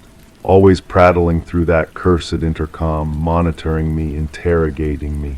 I severed it, but she reconnected it herself." It insisted on always being able to reach me wherever I was in the house. He gazed blankly. I merely craved silence. During his confession, Vincent divulged his meticulous orchestration of Alina's supposed abandonment, even dispatching postcards to neighbors from fictitious locales, scripted in forged handwriting. He had dwelled in the house for years following, treading daily above the concrete concealing his wife's remains. The trial concluded swiftly, with Vincent admitting guilt to murder. The sentencing judge acknowledged the premeditated nature of the crime and the decades-long deceit that ensued. Eventually, Daniel and Meredith sold the house, unable to reside there after learning its grim past. Before departing, they held a memorial for Alina in the now restored garden post the investigation. The intercom system was dismantled during subsequent renovations by the new proprietors. Workers recounted hearing static and whispers during the removal, attributing it to their power tools' interference. Detective Reeves revisited the Blackwood case file one final time before it was archived. Shutting the manila folder, she pondered on how the house itself seemed to have transcended time to unveil its secret. The justice system had eventually caught up with Vincent Blackwood, all thanks to Alina's persistence in making her voice heard. Dubbed the house that answered back within local law enforcement circles, the case lingered as a haunting reminder. Occasionally, Detective Reeves would drive by the property on her way home. She never halted, but she'd decelerate, windows slightly lowered, attuned to whispers carried on the breeze. Story 18. Renovations always bring hidden mysteries to light. Amidst old newspapers, shattered trinkets, and faded photographs, a couple uncovered a peculiar find when they lifted the floorboards of their Victorian-era home. Nestled beneath the wood, neatly folded, lay a letter. The paper, fragile and aged, bore a cryptic warning, "Don't trust the one who knocked." Before they could grasp the gravity of the message, 3 sharp knocks reverberated through the silent house, sending shivers down their spines. Sarah and Michael, enamored by the home's intricate moldings and storied past, never anticipated unearthing such an unsettling secret in the midst of their renovation project. Detective Alina Reed arrived at the scene with her partner, the floorboards still upturned, unveiling the shadowy void beneath.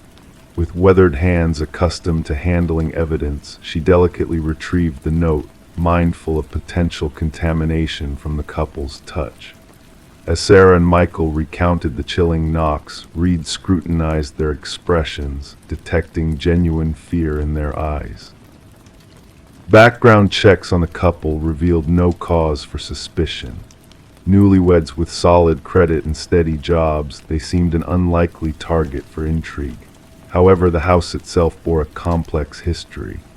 Previously occupied by the Hargrove family for generations, it had sat empty for 2 years following the passing of the last resident, Margaret Hargrove, a reclusive yet amiable widow with no known enemies, and a peaceful demise attributed to natural causes.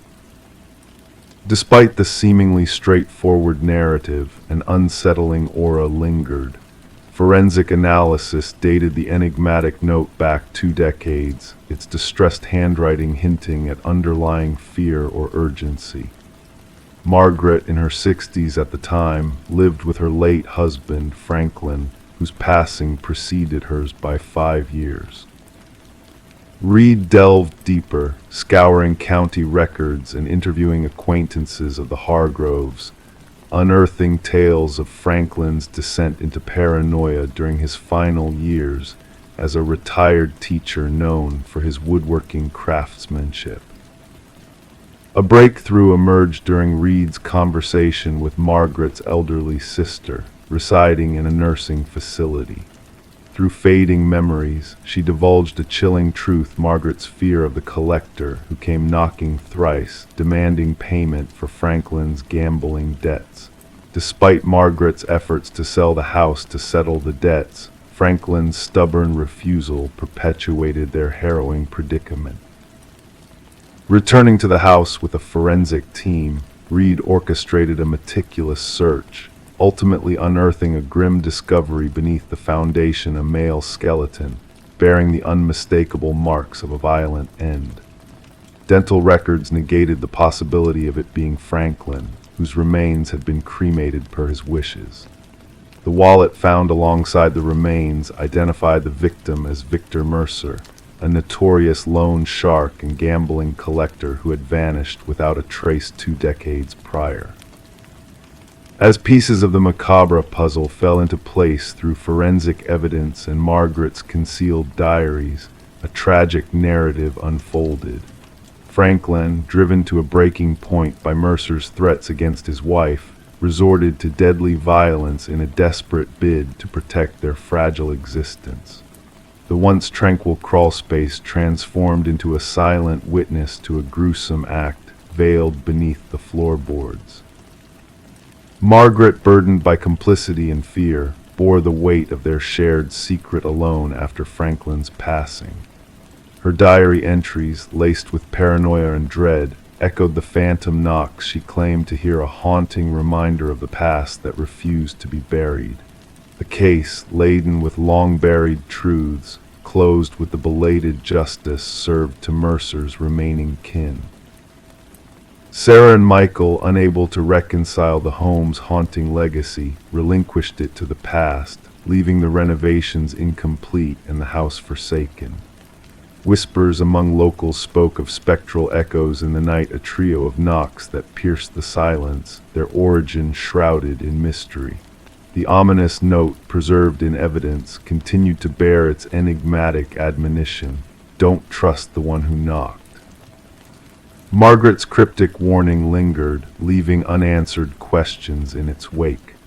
Detective Reed, in her final report, reflected on the enigmatic nature of unsolved mysteries, acknowledging that some secrets, even when unveiled, retain their elusive essence, forever veiled in shadows of uncertainty. Story 19. In a quiet suburban neighborhood, a mysterious package arrived for Sarah Miller. A simple envelope held a single brass key, its surface weathered by time. Sarah couldn't place its origin, yet a strange sense of recognition washed over her. Testing the key in every lock she owned yielded no results. It didn't belong to her. But when she placed it on her coffee table, the broken grandfather clock in the hallway emitted a solitary, eerie chime, breaking its years of silence. Perplexed, Sarah reported the odd incident to the authorities, setting off a chain of events that would unravel a chilling mystery hidden in the shadows of the community. Initially, the responding officer dismissed Sarah's concerns, attributing the key's arrival to a possible mistake. However, Sarah's unease persisted, a nagging feeling that something was amiss. Reluctantly, the officer took the key as evidence, unaware of the dark path it would lead them down. Detective Robert Harmon, a seasoned investigator from the Special Victims Unit, found himself drawn into the enigma surrounding the unassuming brass key. Though seemingly ordinary, the key exuded an unsettling aura that hinted at deeper secrets waiting to be unveiled.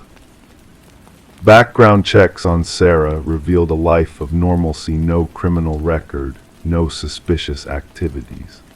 The forensic team's examination of the key and envelope yielded little beyond Sarah's own fingerprints. It was a dead end until Harmon decided to delve deeper.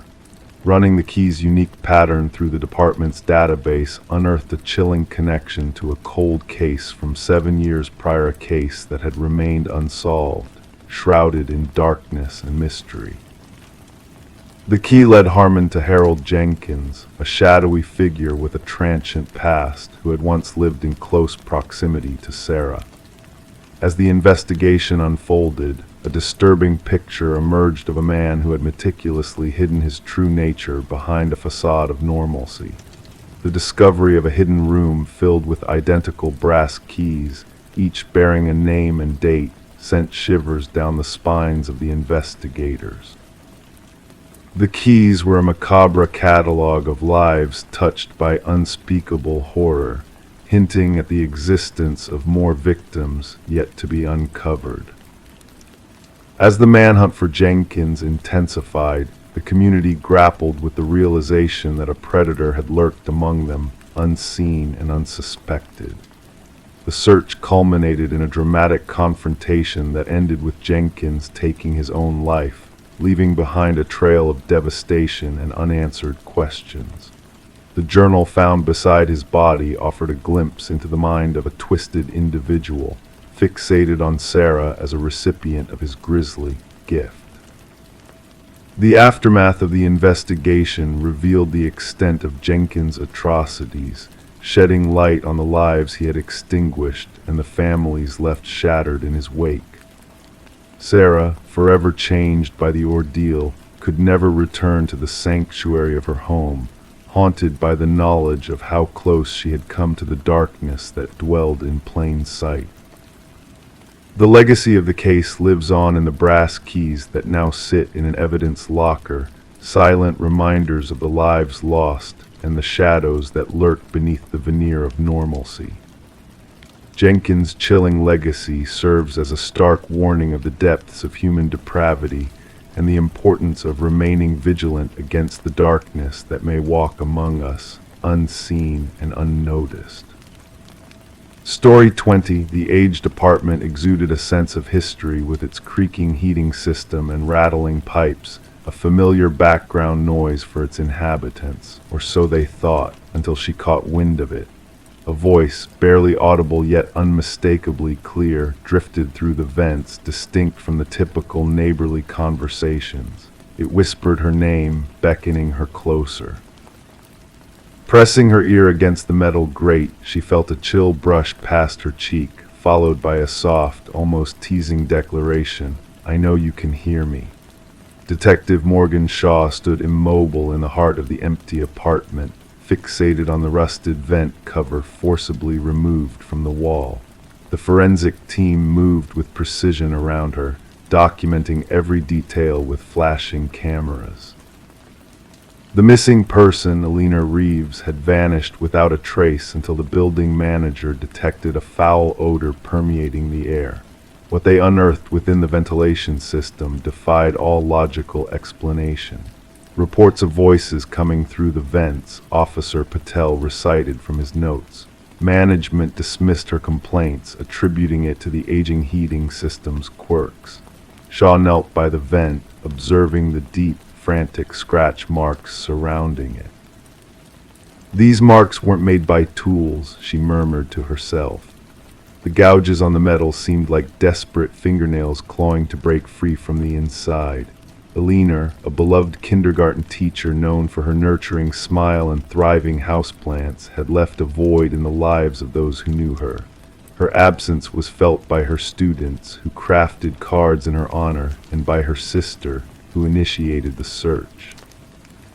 He grew increasingly paranoid before vanishing, her sister disclosed during the interview, her voice quivering with emotion. Alina was convinced someone was watching her, speaking to her through the vents in her apartment. I attributed it to work stress. Shaw scrutinized the apartment anew. The meticulously made bed, the unwashed coffee mug, the chair strategically placed beneath the vent as if someone had been perched there, listening intently. The forensic analysis unraveled unsettling revelations. Fibers entangled in the vent matched those from Alina's cherished cardigan. A foreign fingerprint not belonging to Alina was discovered inside the vent cover. Most chilling were the audio recordings retrieved from Alina's phone. Shaw sat in her car, rain drumming on the rooftop as she listened to Alina's hesitantly fearful voice. "If you're real, say something." 20 seconds of silence ensued before a barely audible response trickled through, a whisper so faint Shaw had to amplify the volume to its maximum. "Alina, sweet Alina, let me in." Delving into the building's background yielded a dark past. 7 prior tenants had abruptly vacated the premises within a decade, citing peculiar noises within the walls. One had suffered from carbon monoxide poisoning, recounting hallucinations of voices emanating from the vents. Harold Weber, the building superintendent for 15 years, bore no conspicuous red flags in his file, yet his access to every apartment raised suspicion. During interrogation, his demeanor remained eerily composed. Old buildings make noises, he dismissed casually. People get spooked, it's just the settling of the structure. However, when questioned about the former occupants of apartment 4B, a subtle shift in his demeanor was palpable, eyes narrowing, shoulders tensing. "I don't keep tabs on everyone who comes and goes," he deflected, gaze fixed beyond Shaw's shoulder. The investigation took a sharp turn when a concealed access panel was uncovered in Alina's bathroom, leading to a narrow maintenance passage snaking between the walls, granting access to the ventilation system throughout the building. Within this covert passage lay a cache of items, a flashlight, a water bottle, food wrappers. Someone had been dwelling within the walls, observing, listening, whispering. Shaw authorized a search of Weber's residence, impeccably neat, almost sterile in its lack of personal touch until his computer was scrutinized. Files meticulously organized by apartment numbers unveiled hundreds of audio recordings, phone conversations, and invasive snapshots of Alina captured through vents and peepholes. His digital journal chronicled his twisted relationship with her. "She hears me now," one entry gloated. "She heeds my call, awaits my beckoning.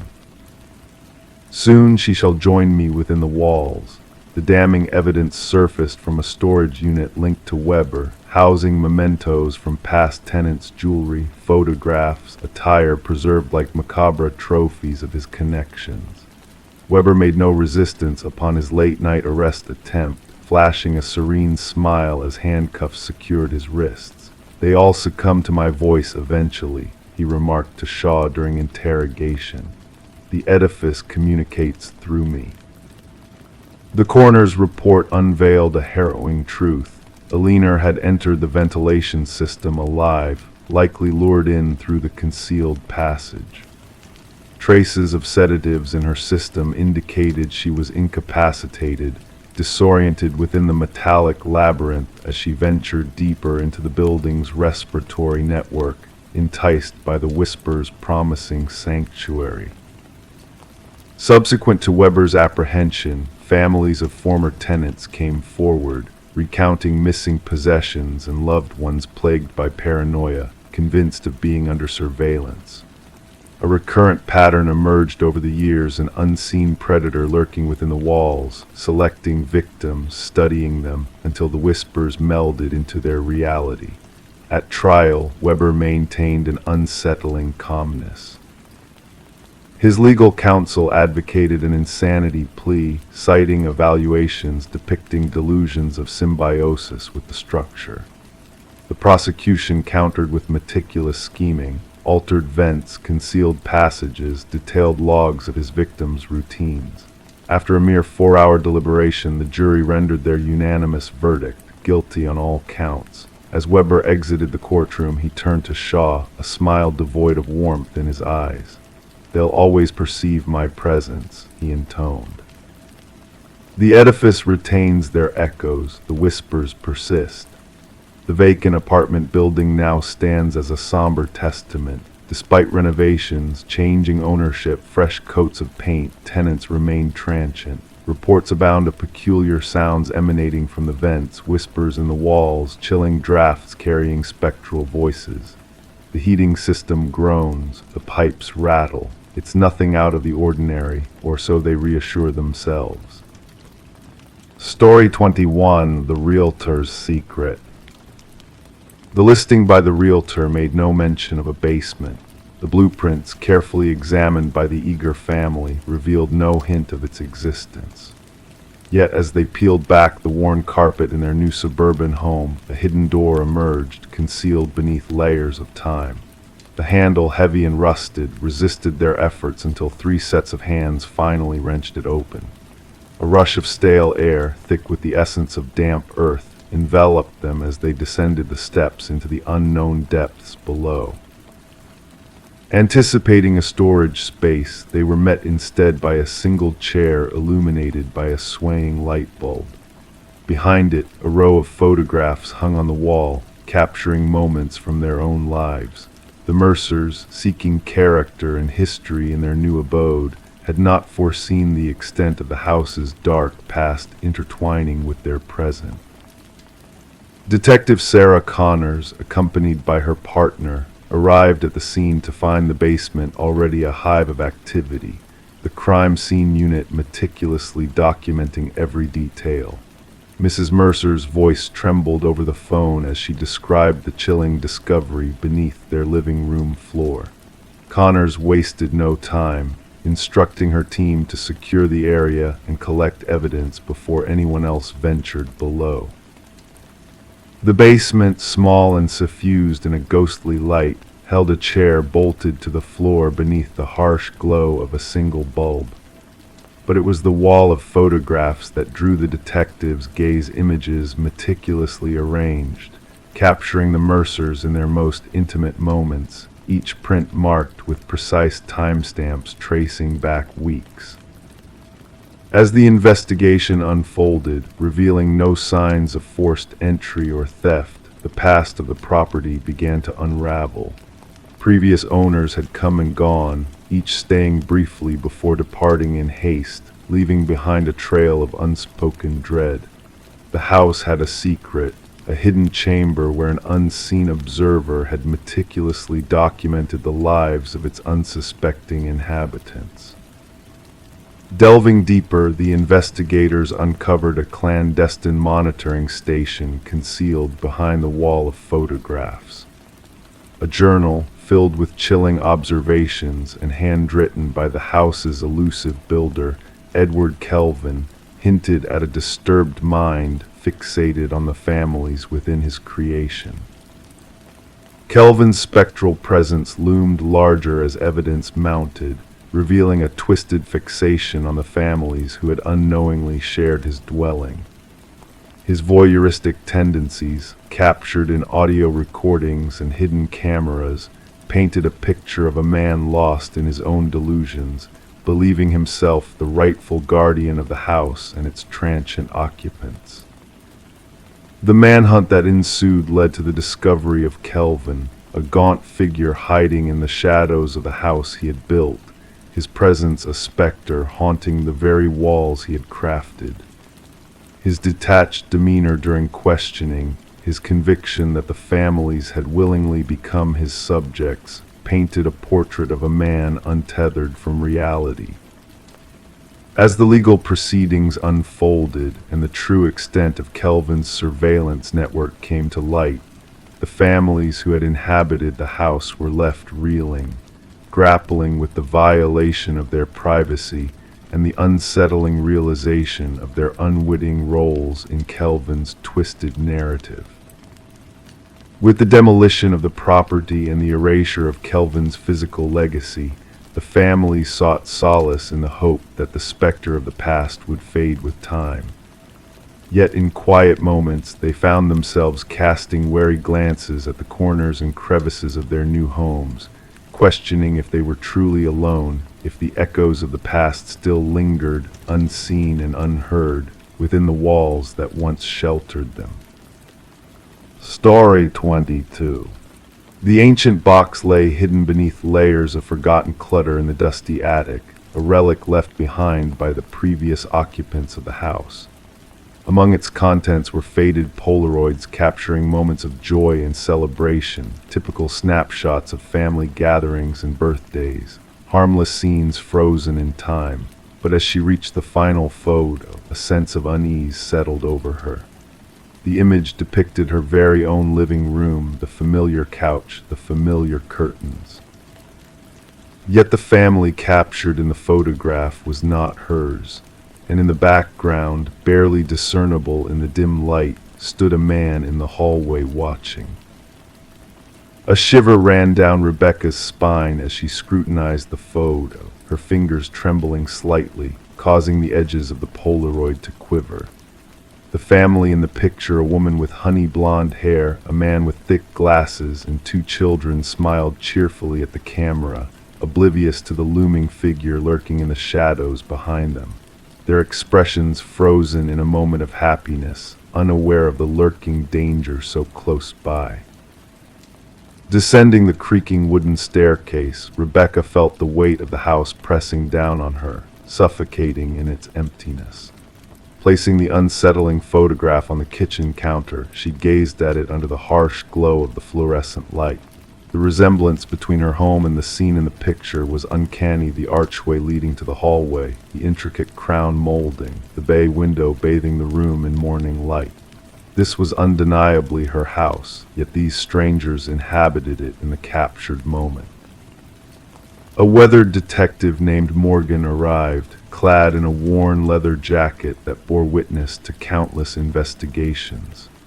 His keen eyes scanned the photograph with a meticulous gaze, running a gloved finger along its edge before flipping it over to reveal a blank back.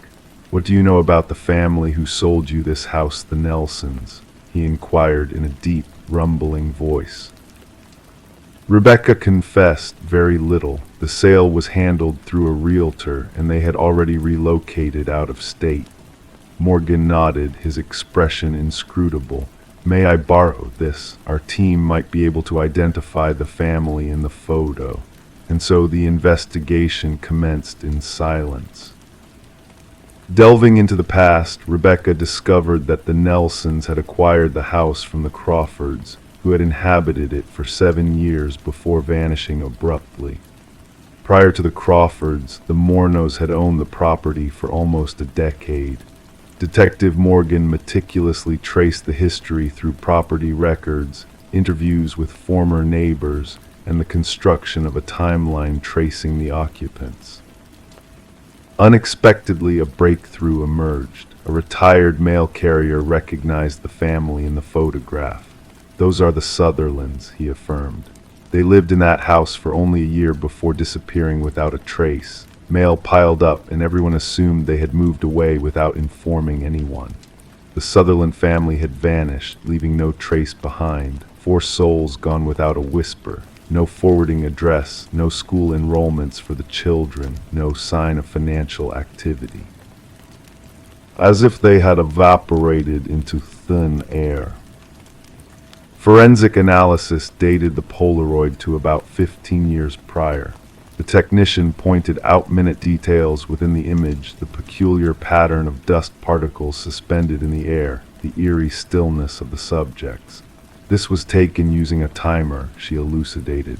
"Observe how they are all perfectly posed. Someone must have set up the camera and hurried into position.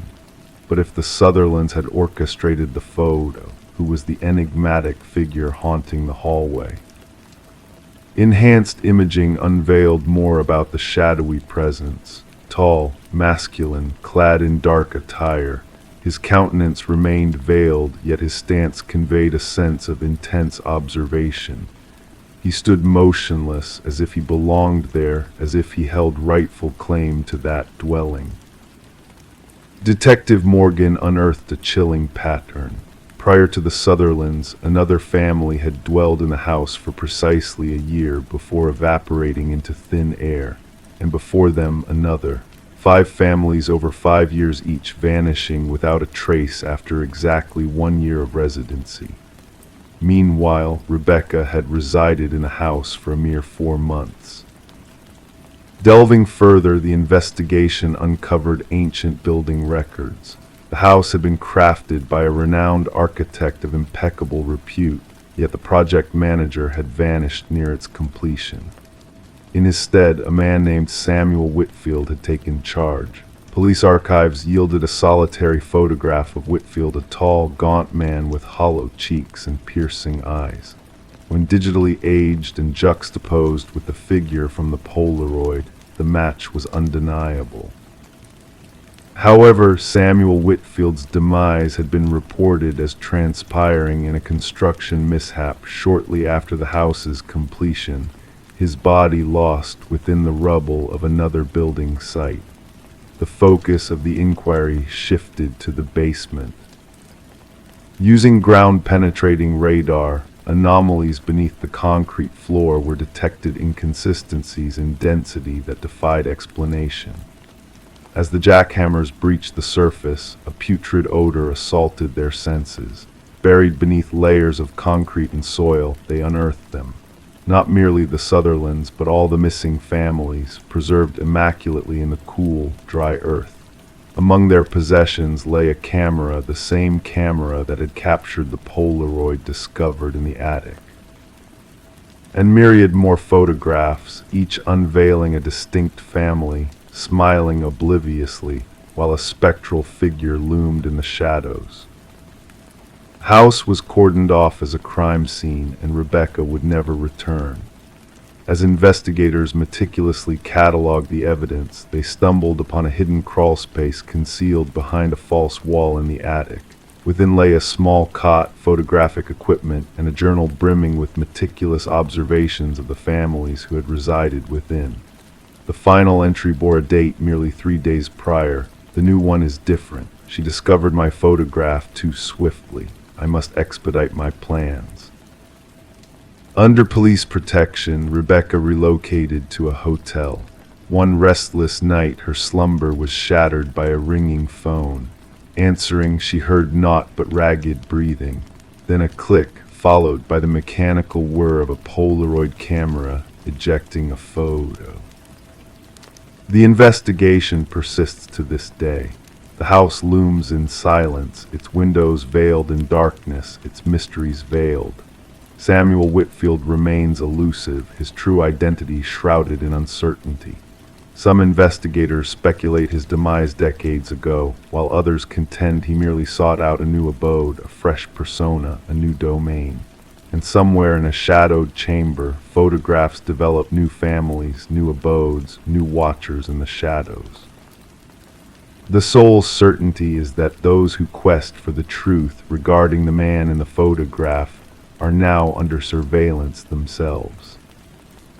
Story 23. The gentle current lazily flowed that tranquil morning, the water reflecting the soft light of dawn like a mirror.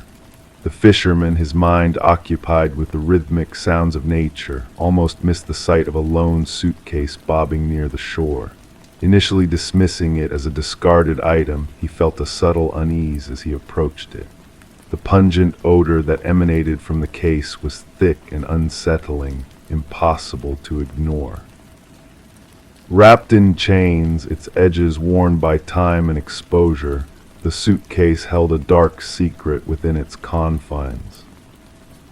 Authorities summoned to the scene carefully pried open the rusty chains.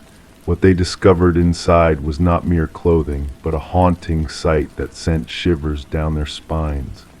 Within the depths of the case lay a tangle of hair, fingers frozen in a silent grasp, and at the very bottom, a chilling note that simply stated, "This isn't the first."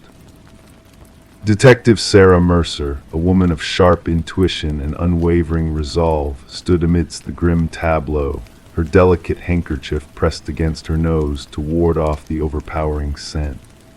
The victim, a woman in her mid-30s named Catherine Walsh, bore the marks of a life ended too soon. Dark hair matted by water, skin pallid and marked by its watery grave, she lay before them as a tragic enigma. As the meticulous medical examiner meticulously went about his task, Mercer observed the care taken in presenting the victim. The manicured nails, the recently styled hair, the expensive attire all spoke of a macabre attention to detail that sent shivers down her spine. She was not disposed of haphazardly, Mercer remarked quietly, her gaze fixed on the lapping waters of the river. She was prepared, she was displayed. Catherine Walsh, a successful real estate agent known for her dealings in high-end properties, lived a life of solitude in an affluent neighborhood. Divorced, childless, she was a woman of ambition and privacy, her disappearance noted only when she failed to attend a crucial showing that could have been her most significant commission to date. Through interviews with her colleagues and friends, a portrait of a meticulous and driven woman emerged, but beneath the veneer of perfection lay a chilling reality. Walsh's pristine home, meticulously arranged and devoid of any imperfections, held a secret within her home office, a journal that hinted at a darker truth lurking beneath the surface. Intriguing clues emerged from Walsh's digital footprint, cryptic messages, repeated searches for security measures, signs of a looming threat that she had sensed but could not escape. Mercer, piecing together the fragments of the puzzle, began to see a pattern emerge, a pattern of obsession, of meticulous planning, of a predator lurking in the shadows.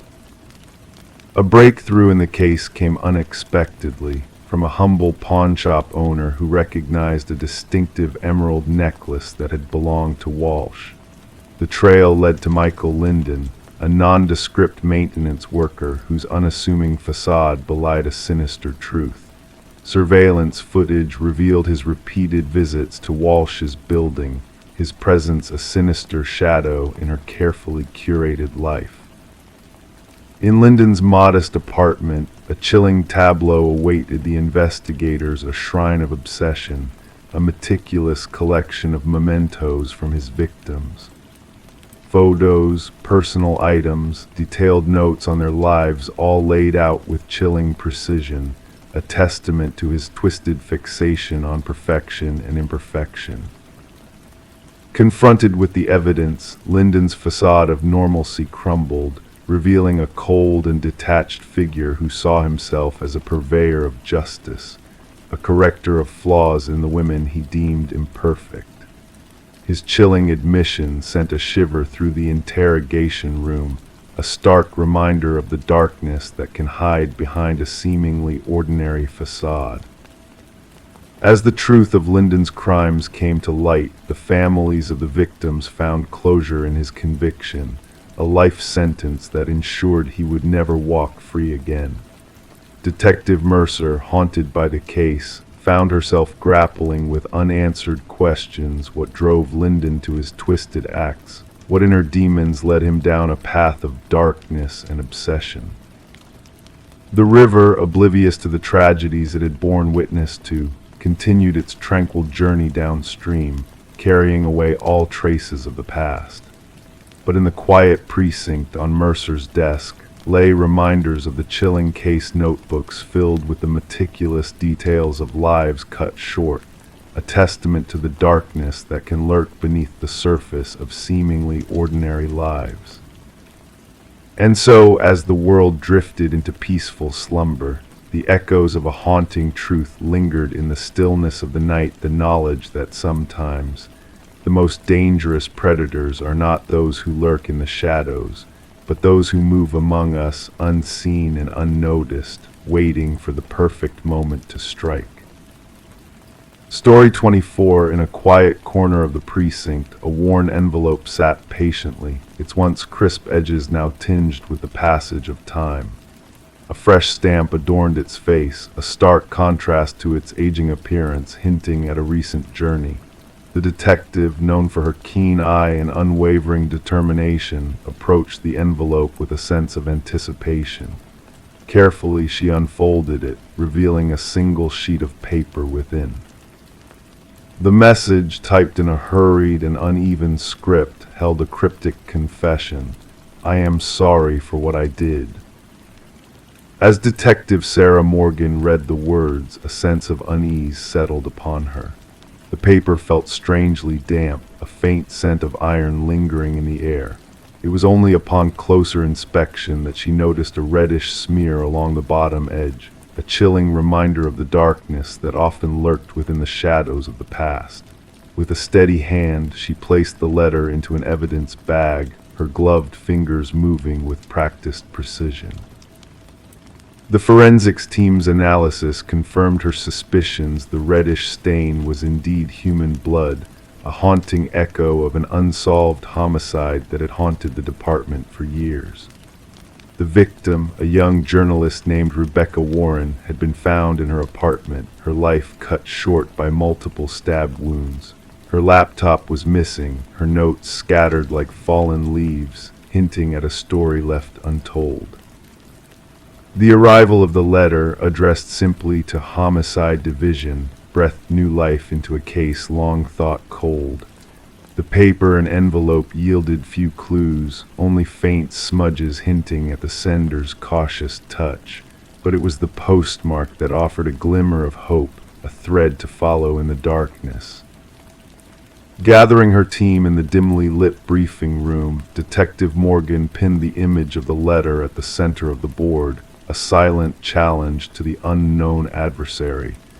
"This changes everything," she declared, her voice steady yet tinged with a hint of apprehension. "Our killer has broken their silence." Detective James Chen, her steadfast partner in the pursuit of truth, studied the letter with a critical eye. "Or perhaps they seek to deceive us," he offered, his words a whisper of doubt in the stillness of the room. "The blood may be a ruse, a macabre game meant to unsettle us." As the investigation unfolded, the unique impression patterns of the typewriter led them down a winding path of discovery. An antique model, long forgotten by time, emerged as a key piece of the puzzle. They combed through dusty shops and hidden collections, following the faint trail of a ghost from the past. Delving into Rebecca's life revealed a portrait of courage and determination. Her editor spoke of her unwavering pursuit of truth, her fearless dedication to uncovering the shadows that danced at the edges of society. Her latest assignment, a deep dive into a family's secrets, hinted at a darkness that few dared to confront. Interviewing Rebecca's boyfriend, Michael Barnes, uncovered a thread of fear woven into the tapestry of the investigation. His words, once filled with grief, now carried a weight of guilt and regret. She was being followed, he confessed, his voice a whisper in the silence. "I should have listened, should have protected her." Amidst the shadows of uncertainty, a second letter arrived, bearing the same ominous mark of blood. The message, longer this time, spoke of secrets buried deep, of a truth too dangerous to be revealed. The tendrils of the investigation led them to the doorstep of a grand mansion, where the echoes of the past whispered of betrayal and greed.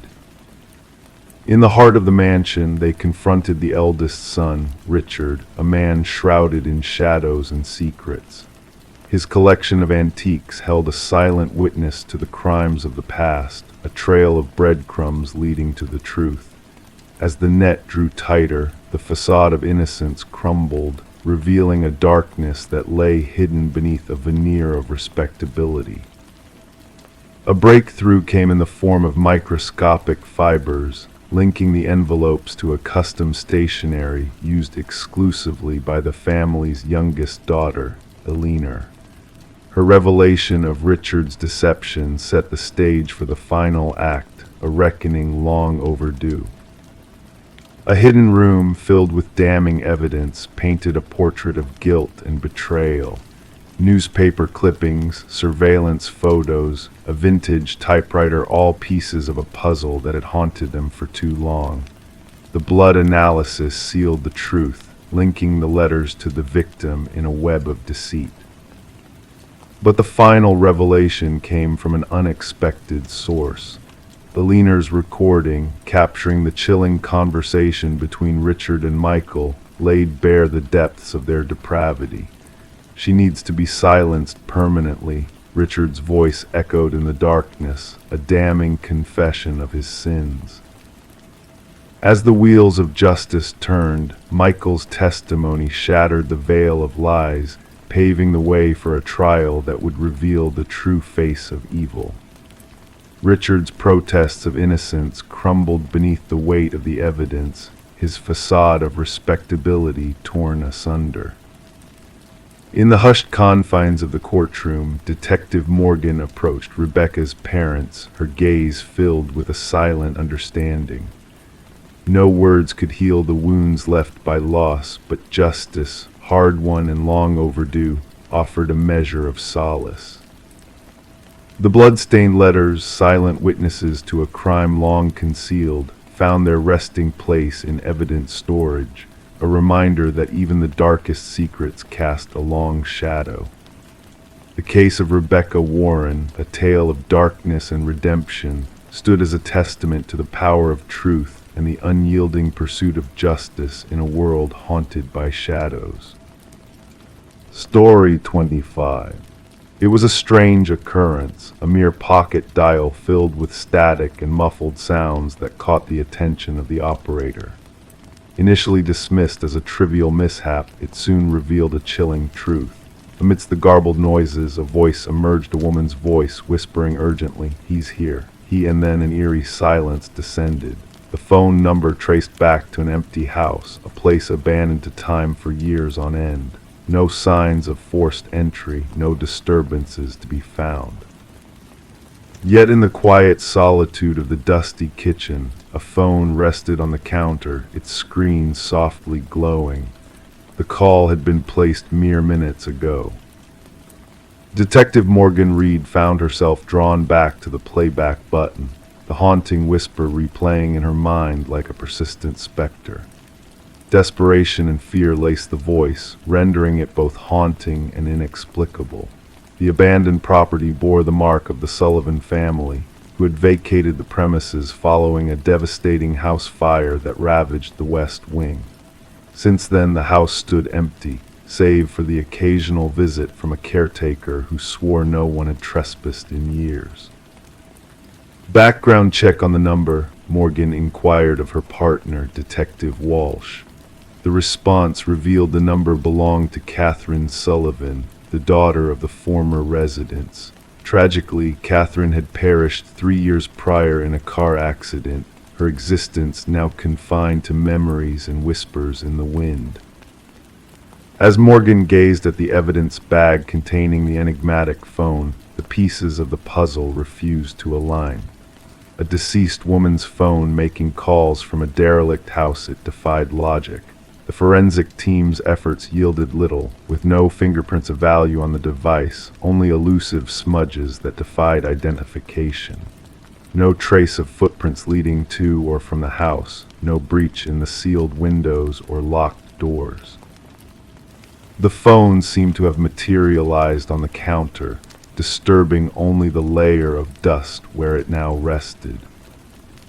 The recording, a mere 11 seconds of static, faint breathing, and 5 frantic words, became the focal point of their investigation.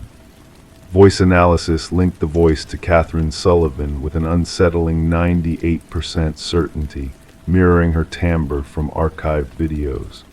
The timestamp further deepened the mystery, placing the call at the precise moment of Catherine's untimely demise 3 years prior. Morgan and Walsh delved into Catherine's past, interviewing those who had known her. Her father, now remarried, appeared genuinely perplexed by the unearthly call. Her mother, residing in a modest apartment, crumbled at the sound of the recording, recognizing her daughter's voice with a shiver of anguish. Mark Jennings, Catherine's former boyfriend at the time of her passing, provided an alibi for the night of the call, corroborated by witnesses and hospital records. The pieces of the puzzle refused to fit, the narrative defying conventional explanation. Yet a breakthrough emerged when Catherine's mother contacted Morgan, her voice trembling with a newfound revelation. "I found something in her belongings," she confessed. "Katie kept a journal. The final entry, it holds the key." Within the weathered pages of Catherine's journal lay a tale of love turned dark, of control and fear festering beneath the surface. The entries chronicled a descent into isolation and dread, culminating in a chilling declaration. "He found out I'm leaving. He's furious. If anything happens to me, it wasn't an accident." Confronted with the damning evidence, Mark's fade crumbled under Morgan's scrutiny. Denials rang hollow in the face of Catherine's poignant words, etched in ink as a testament to her harrowing reality. The accident report's details, once overlooked, now painted a sinister picture. Mark's presence at the crash site before emergency services, his knowledge of her whereabouts, all pieces of a malevolent design. A revisit to the accident site unearthed a buried truth. 20 feet from the wreckage, Catherine's actual phone, clandestine and concealed. Forensic analysis of the buried device unveiled deleted messages exchanged with her sister on the fateful night. Mark found out I'm leaving him. He's following me in his car. And later, the chilling revelation, he's forcing me off the road. The re-examination of Catherine's autopsy photos laid bare the brutality of her demise. Injuries inconsistent with a mere vehicular accident, signs of struggle and violence etched into her form. The truth, once obscured, now stood stark and unyielding. Mark's apartment revealed a shrine to Catherine, a macabre collection of memories and stolen relics. Among his possessions lay the tools of deception and audio manipulation software and scripts detailing the creation of the spectral call that had haunted them all. His twisted game, a bid to evade justice through spectral machinations, had been unraveled. As the manhunt culminated in Mark's apprehension, the truth surfaced in all its grim clarity. She wouldn't stay silent, he confessed to Morgan, his chilling admission a testament to his depravity. The courtroom echoed with the weight of Catherine's voice, a spectral presence guiding them towards justice. The jury's swift verdict of first-degree murder brought a semblance of closure, a bittersweet victory in the face of tragedy. Catherine's mother clutched the journal to her chest, a silent tribute to her daughter's resilience and the enduring power of her voice. The phone from the abandoned house now rests in the evidence locker, a silent sentinel to a tale of darkness and redemption. Officers swear they occasionally hear it ring, a phantom echo of a life extinguished too soon. Catherine's story endures not as a ghostly whisper, but as a testament to the resilience of the human spirit, a reminder that even in silence, the voices of the fallen find a way to echo through the corridors of justice. Story 26. She entered through the front entrance, stirring up dust particles that danced in the stagnant air. The abandoned house stood frozen in time, its peeling walls and draped furniture telling tales of neglect. Each step she took felt like a journey into a suspended moment except for one peculiar detail. The doors. Every door she opened led her back to the same room, trapping her in a perplexing loop. No matter the path she chose, she always found herself back in the parlor. The only escape seemed to be the way she had entered. Yet, when she turned around, the front door had vanished into thin air. The revelation of Morgan Pierce's lifeless body turned the once-forgotten Victorian into a scene of intrigue and mystery. Detective Sarah Lind stood at the threshold, observing as forensic experts moved silently through the dimly lit rooms like ethereal apparitions. The house had gained a reputation among the locals, a place where compasses spun wildly, where whispers of being watched sent shivers down spines. Now it held secrets far darker than mere folklore. The initial examination suggests she passed approximately 3 days ago, the medical examiner murmured, his voice barely audible. The cause of death appears to be asphyxiation. Morgan had been discovered seated in an antique chair in the parlor, her posture serene, hands clasped neatly in her lap as if awaiting a guest. There were no signs of struggle, no marks of a fight. The scene exuded a haunting stillness that unsettled even the most seasoned investigators. "Who found her body?" Lind inquired, scanning her notes. "A real estate agent showing the property to potential buyers," her partner replied. "They stumbled upon her, mistaking her for a trespasser until they drew closer." The house had remained uninhabited since the passing of its previous owner, Eleanor Blackwood, nearly 5 years earlier. Legal battles had left the property abandoned, unwanted, forgotten by most except for vandals and thrill-seekers. Morgan Pierce, a 26-year-old graduate student delving into architectural enigmas for her thesis, had a fascination with spaces that defied conventional norms. Friends described her as meticulous, driven, captivated by the allure of places that challenged perception. The deserted Victorian, notorious for disorienting its visitors, must have called out to her like a siren's song. Her roommate reported her missing 2 days ago, Lind noted. Morgan mentioned exploring the house where people vanish for her research. As the investigation unfolded, it was revealed that Morgan had frequented the house in the weeks leading up to her demise. Her journal entries chronicled peculiar acoustic phenomena, sudden chills in the air, and doors that seemed to shift their destinations with each opening. In her final entry, she spoke of bringing specialized equipment to capture what she termed spatial irregularities.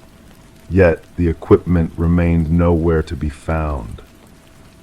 The autopsy uncovered a surprising detail traces of a rare alkaloid in Morgan's system, derived from a plant utilized in shamanic rituals. While the substance could induce disorientation and vivid illusions, it was not present in lethal quantities. She wasn't one to dabble in recreational substances, her boyfriend asserted during interrogation. Morgan was meticulous in her research methods. She wouldn't have jeopardized her perceptions intentionally. Digital investigations unearthed remnants of deleted messages on Morgan's phone, correspondences with an individual who shared her intrigue for the house, someone who professed to comprehend its enigmatic nature. The exchanges grew increasingly intimate and cryptic. The house retains its memories, one message hinted. It longs for someone to unveil its truths. The inquiry led detectives to Adam Reeves, an architectural historian engaged in discussions with Morgan. His expertise in rare spatial anomalies had captivated her, forging a bond that transcended professional boundaries. Reeves appeared genuinely distraught upon questioning, explaining, the house boasts a reputation. Its original designer wove optical illusions and false perspectives into its structure, intending to perplex and disorient. Morgan believed there was a deeper layer to it, something beyond mere design tricks. However, Reeves had a solid alibi for the estimated time of Morgan's passing. Surveillance footage placed him delivering a lecture at a university seminar miles away. A breakthrough emerged from an unexpected source, Alina Blackwood's grandson, now residing abroad.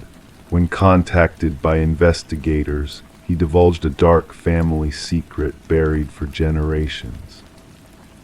My grandmother wasn't the sole Blackwood to perish within those walls, he disclosed. Others met their end there, always found in the parlor, always appearing at peace. The family referred to it as the claiming. He shared journals spanning decades, chronicling deaths initially attributed to heart failure or strokes. A pattern emerged: individuals spending prolonged periods in the house ultimately succumbed to what the family euphemistically called the influence. A secondary sweep of the premises unveiled a concealed compartment behind the parlor's fireplace. Inside, investigators stumbled upon Morgan's missing equipment and a startling discovery. A small chamber housed artifacts from diverse indigenous cultures, arranged meticulously in a geometric formation. At the center sat a weathered figurine, embodying a deity associated with liminal spaces, thresholds between realms. Residues on the artifacts matched the alkaloid detected in Morgan's system. The case took a sinister turn when forensic analysis of dust traces within the house hinted at another presence during Morgan's final moments. Partial fingerprints unrelated to Morgan or any known visitors were lifted from doorknobs throughout the residence. 3 weeks into the investigation, Adam Reeves was found lifeless in his apartment. Mirroring Morgan's fate, he was seated towards the entrance, an expression of tranquility gracing his features, the same alkaloid coursing through his veins. Clutched in his grasp was a key that fit no lock within his abode, but seamlessly matched the hidden compartment in the Victorian. In his parting email, preserved as a testament to his findings, Reeves inscribed, The house doesn't ensnare you physically, it ensnares your perception. Morgan was correct, the doors lead where they always have, yet something distorts your sense of direction. Once you grasp the truth, departure is within reach, but by then the desire to leave dissipates. The case remains officially unresolved, catalogued as suspicious deaths under scrutiny. The Victorian now stands condemned, its access barred by authorities. Nonetheless, whispers linger of spectral lights flickering within on certain nights, and of visitors who vanish without a trace. Some locals argue that the house claims those who delve too deeply into its enigmas. Others contend that Morgan and Reeves unearthed a potent, age-old force existing within the interstices of conventional reality. The veracity of such claims remains as elusive as an exit in a house where all doors lead back to the beginning. Story 27. Once upon a time, a gentle flicker danced across the baby monitor screen, a fleeting anomaly that caught the mother's attention. Initially brushing it off as mere interference, she soon found herself enveloped in a world of static whispers. "SHHH, go back to sleep," a voice urged from the depths of the monitor. A shiver ran down her spine as her blood turned cold in her veins. With a racing heart, she dashed to her son's room, only to find an empty crib awaiting her panicked gaze. The window remained shut, the door securely locked. The only anomaly in the room was a plush rabbit, its unblinking black eyes fixed upon her in eerie silence. Rebecca's screams pierced the night, echoing until her throat was raw, drawing concerned neighbors to her doorstep. Emergency services were summoned, and upon their arrival, they found her huddled on the nursery floor, clutching the stuffed rabbit close to her trembling form. Samuel, her precious 4-month-old, had vanished without a trace, leaving behind a void of unanswered questions. The investigation unfolded with a cloak of mystery shrouding every step. No signs of forced entry marred the home, the security system standing steadfast in its vigil. The baby monitor footage, once innocent, now harbored a sinister secret, a voice from the shadows, a whisper in the night. How could an intruder slip through locked doors, pluck a child from his crib, and vanish without a whisper of disturbance, save for a displaced toy? Suspicions turned to Rebecca, her strained marriage and battles with postpartum depression casting a shadow over her grief-stricken facade. Her composure under scrutiny unnerved investigators, painting her as a suspect in her own son's disappearance. Whispers swirled through the community, casting doubt upon a mother's love. A breakthrough emerged from microscopic fibers, foreign to the household, clinging to the nursery windowsill, a clue leading to the outside world. The investigation twisted, revealing a shadowy figure prowling in the night, leaving behind traces of a clandestine entry. Rebecca's husband, Daniel, returned to a storm of accusations, his hands betraying a hidden secret in their hardened calluses. A hobby-turned obsession, rock climbing offered a glimpse into a darker truth. Financial threads unraveled, exposing a tangled web of deceit, life insurance policies, clandestine calls, a hidden second family lurking in the shadows. As the pieces fell into place, the baby monitor took center stage, its hacked signals guiding investigators to a chilling revelation. Samuel was found, cradled in the arms of Elaine, a ghost from Daniel's past seeking solace in stolen innocence. Elaine's eyes held a vacant sorrow as she was led away, her past colliding with a present built on lies and betrayal. Daniel's denials crumbled beneath digital evidence, linking him to a nefarious scheme born of greed and broken dreams. The courtroom hushed as the baby monitor's truth echoed through enhanced audio, sealing their fates with whispered confessions and a telltale cough. Justice was swift, delivering retribution to those who dared to steal a child's future.